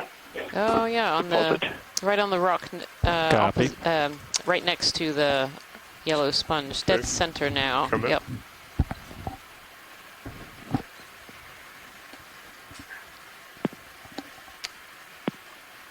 Oh, the excrement? Or is this Just where to note, looking? you're saying sponge. I think you mean the urchin, that green urchin. It's the similar one that we saw earlier today, a regular urchin. Okay, full on. You may have to look at that again. It didn't look like it had urchin spines, but maybe we can zoom in again. Do you want to look at the... It definitely did, and tube feet. Yep.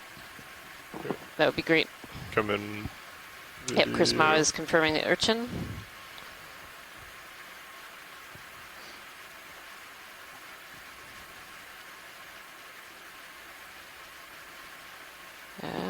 Oh, yeah, there's the tube feet. Nice. So that's an irregular urchin, did you say, Scott? Yeah, that's correct, an irregular urchin, and I will note also it's got a polychaete next to it, just like the first one did, a small scale worm. And there have been some other studies of urchins that have an associated larval fish with them. So I wonder if there's something to this polychaete following along with the urchin. Maybe. Okay, as you come out, we'll get lasers on it.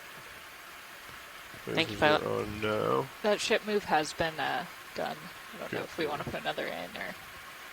Yeah, CMR. All right. Full wide video? 15040. Yeah. Bridge RV nav. Go ahead. Yeah, we'd like to put in another ship move. We're looking at a range of 15 meters, a bearing of 040 degrees, and a speed of .2 knots. Okay, as a move of 15 meters at 040 Because all these little rocks are some debris that's come down, Thank you, Bridge. maybe the debris flow. Roger that. It sure does look like this area is being quite unstable. Certainly much different bottom type than we've seen so far.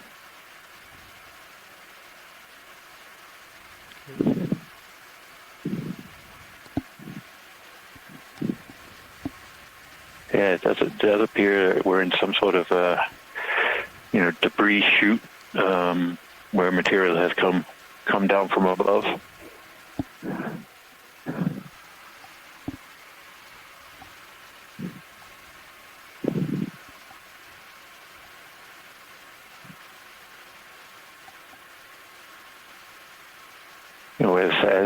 As these even as these seamounts grow and evolve over time, they are even before they finish growing, they start to deconstruct, getting collapses on the flanks as different parts and flows grow out. They become unstable, and they over time the shape that we see them now is not the shape that they started as. So these kind of processes of submarine landsliding, debris flows, sector collapses. There's a lot of different terms used for that, but it is this transfer of material from the flanks of the seamount to the base and into the abyssal plain. But because they're such large features, they tend to be long-lived. So the seamounts we see in the New England seamount chain right up close to the east coast of the United States, even though they're quite old, up to 100 million years old, they're still there.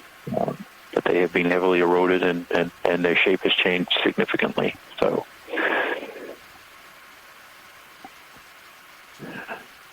we just passed over a small scale sort of landslide feature there. And like sediments, I'm partial to submarine landslides. I spent a lot of my time looking at sediments from submarine landslides. So another line of these sponges too on the right-hand side here. We saw one of these lines just as we landed, actually. It was a big line of sponges, and there was a lot of debate as to how and why these sponges occur in these lines like this. Is it the way that the larvae travel? Are there pieces that break off and form new colonies further down the line? We don't really know. But it's interesting to see these sponges form these lines like this. Bridge move is complete. Copy that. Thank you, Bridge. Are those little black dots on the rock surface, are those sponges or previous areas where holdfast or something else has been? So we were talking about that earlier, and when we had a zoom in on the site that we just landed in, there were some juvenile sponges in some of those, and there was some debate as to whether that's where larvae have settled but haven't quite made it. Yeah, here we are zooming in now. Looks like there's little stalks almost coming out of those little dots.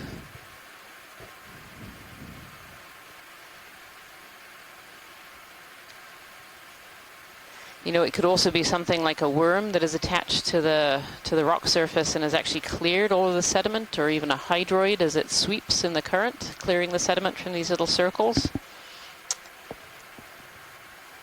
It's hard to see what those little stalks are. How much time we have left now? I guess assuming we don't need to take a ton of extra time for setup with the washing. Yeah, so Jason, you know, there's this little stalk, whatever it might be, in the center of these circles, and as the current takes it and it sweeps in a circle, it's sweeping all the sediment off, which makes it look like these little dark circles, exposing the rock surface underneath. It's really neat. Yeah, it's a cool process. It's doing some work, doing some geologic work. Right, yeah. While it's down there. Yep, and as we saw earlier, you know, some of those black circles had sponges growing out of, so I wonder if these little stalks appear, sweep off the sediment, and then it potentially becomes a good habitat for a larvae to settle, because it doesn't have the sediment on top. It's interesting. There's thought from Les Watling that maybe this is a foram, maybe it's a hydroid. We have a little swimming red shrimp in front of us here. Lots of those... We've seen lots of these white Munidopsis squat lobsters as well today hanging out on the rocks, which suggests this must be an area with enough food to keep these squat lobsters happy and fed. I think so. Okay. I think we have time. All right, 15. Might do 035. Okay. All right, great. Bridge RV nav. Well, actually, it sounds like we have... Yeah, I'd like to put in one more ship move. We're looking at a range of 15 seem to be funneling, a bearing of sediment, or at least tracking it. degrees and speed of I'm decimal 2 guessing knots. that Okay, helps, there's a move of 15 meters capture at the food as well. at 0.2 knots. That's it. Thank you, Bridge. Roger that. Sorry, what's looks pretty amazing. That sediment is it looks very homogeneous, unlike other sediment we've seen. It's going up. Quite white in color. Trying to find a I rock don't near see the any top, or as high as larger we can pieces get. sitting in there. It's almost like it's been sieved as it's moved down slope. We do have some bio boxes that that are open that we could put a rock into and keep it separate if that's desired. Okay.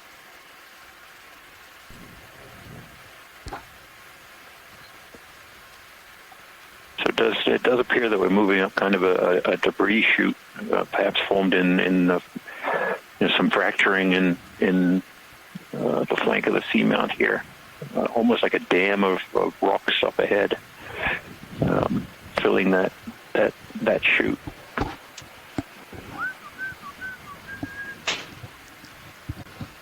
Which one, James? Yeah, more of these sponges that are sitting on the rocks here. These sponges on stalks.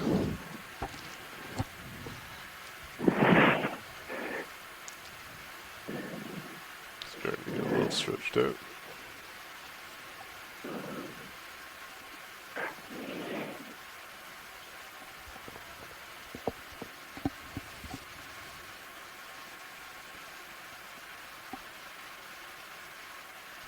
The sponges are potentially a Hylostylis species. I think it's another one of those.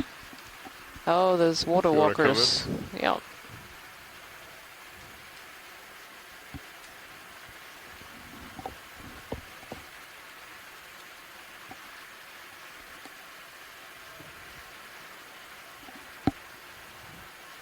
So these are a type of amphipod called water walkers, and we saw one earlier. They have these big long legs. Just beautiful.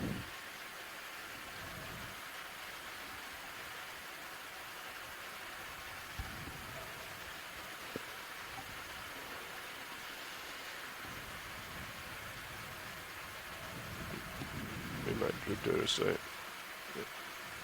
We'll let him go. Go ahead.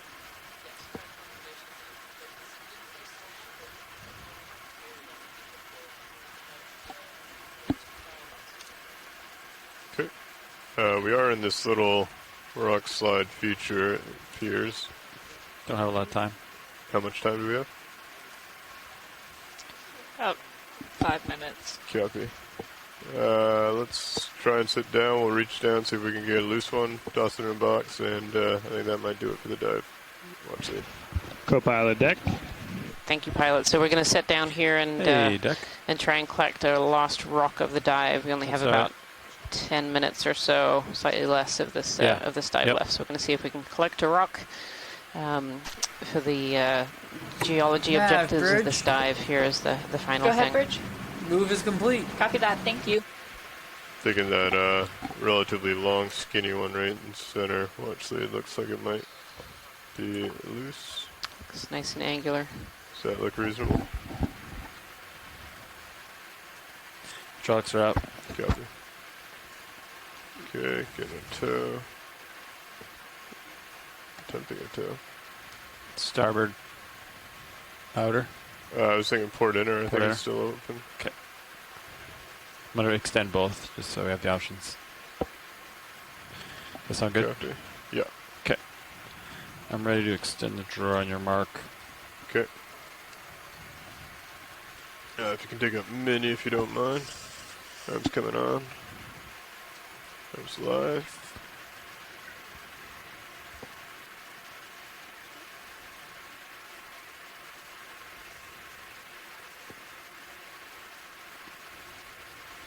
Long slender one maybe, or the shorter rounder one? I was thinking the long slender. I'll try and get it from the tip, and I might be able to sneak it into the bio box where they have the small opening.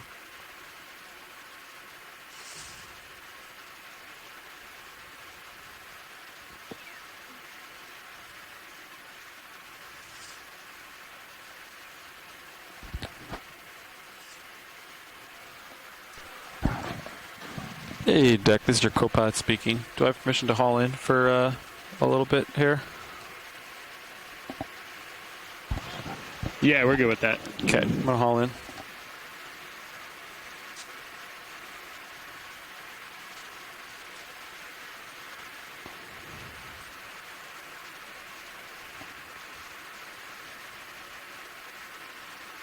Ooh, that's pretty soft.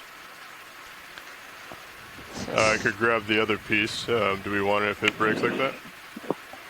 Okay, Deck, I'm good. Thanks. Watch lead. Go ahead, Jason. Copy. I was just going to say that one kind of broke. Yeah, do we still want the pieces of that one? Was the test. Yep. Maybe the bigger piece. We might have just ended up breaking off the crust. Did you hear that, pilot? If we can reach the bigger piece? I think it's just out of my reach. No, it's fine. I can readjust. Thank you. Yeah. One they had there. Yeah.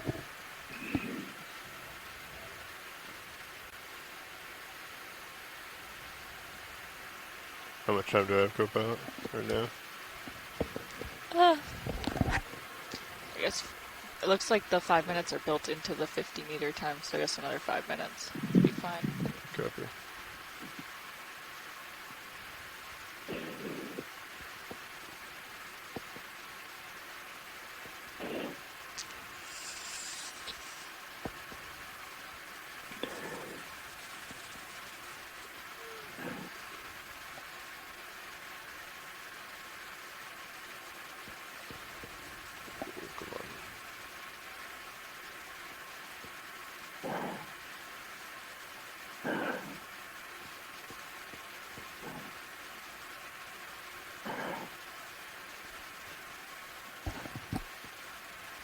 I think we should probably go straight in the box with the time we have. Yeah, go ahead.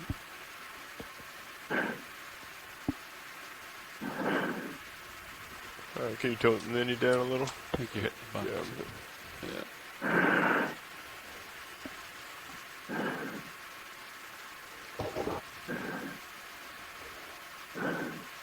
Watch that camera. Yeah, I might have to drop it from here. Okay. How are my basketball skills? Pretty good. Very nice. Well done. Hold it there.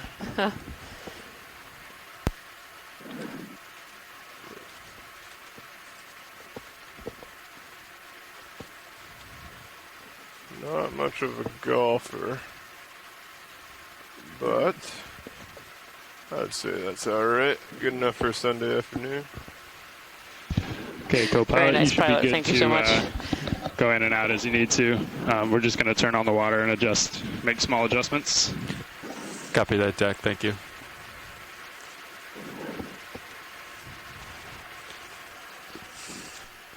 All right. Good with hydraulics? Yeah, arms stowed. Okay. Okay, arms off. All right.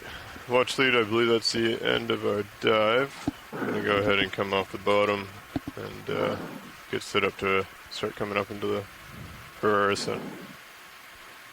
I'm going to switch you back to your camera. Thank you so much, pilots. This is a great dive.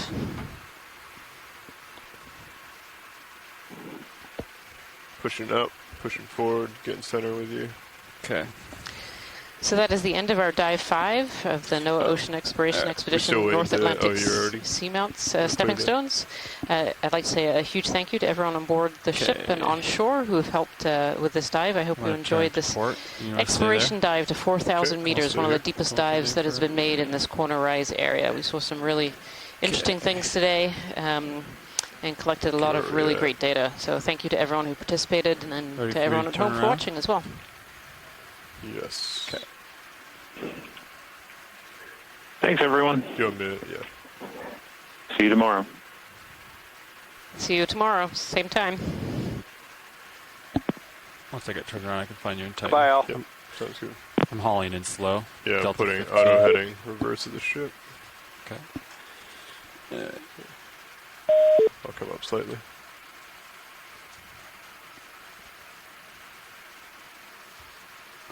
I have you in Titan. Copy that. If you wanted to come up and go out. Pushing up and pushing forward. That's a 20-meter delta.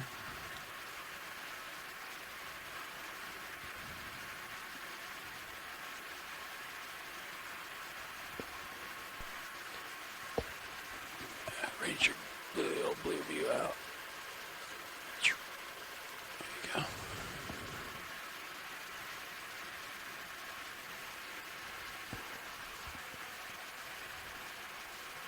go. Some more sediment. That is a big stock sponge. It's a really big stalk sponge. Lasers on. Thank you. It's in the distance. Can we even see them? No. Yeah, too far away. That's huge. A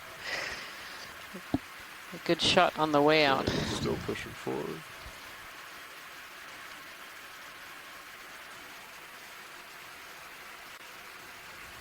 Okay. I'm off stick for the moment. Copy that. 17 delta.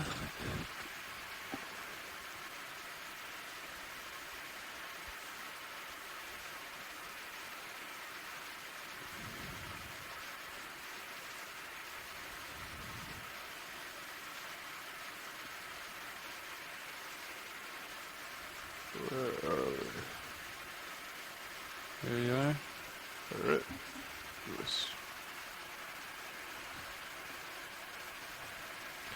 Okay, coming up a little bit quicker now. So pushing forward.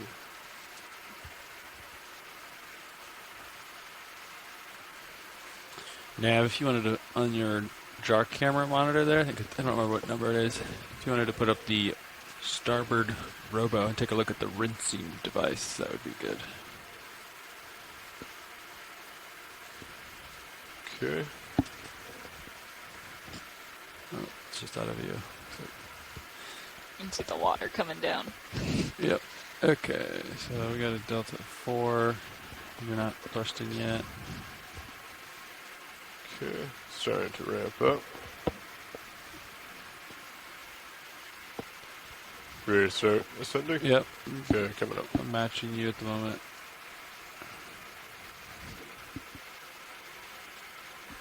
I'll push out a little bit. Okay.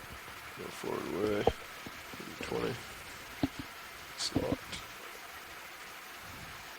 Start off at 68. Z bias. 22. Positive, heading up. Okay, I'm getting the winch dialed up to 26, 27, 28, 29, Copy. 30. I'll slow down just a tad. Okay, that's 29, 30. couple 31 ticks in there. She's running. Coming up. All right. Are we good to let the bridge know we're off bottom? Yes. Bridge RV nav. Go ahead. Just wanted to let you know that we are off bottom. Roger that. Thank you. Thank you.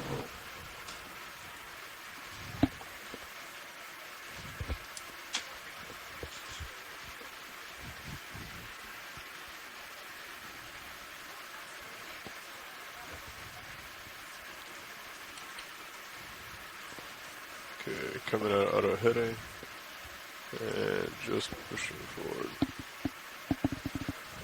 Z bias is 63, delta Z is 3. We'll let you get up a little bit higher. We'll lock it in.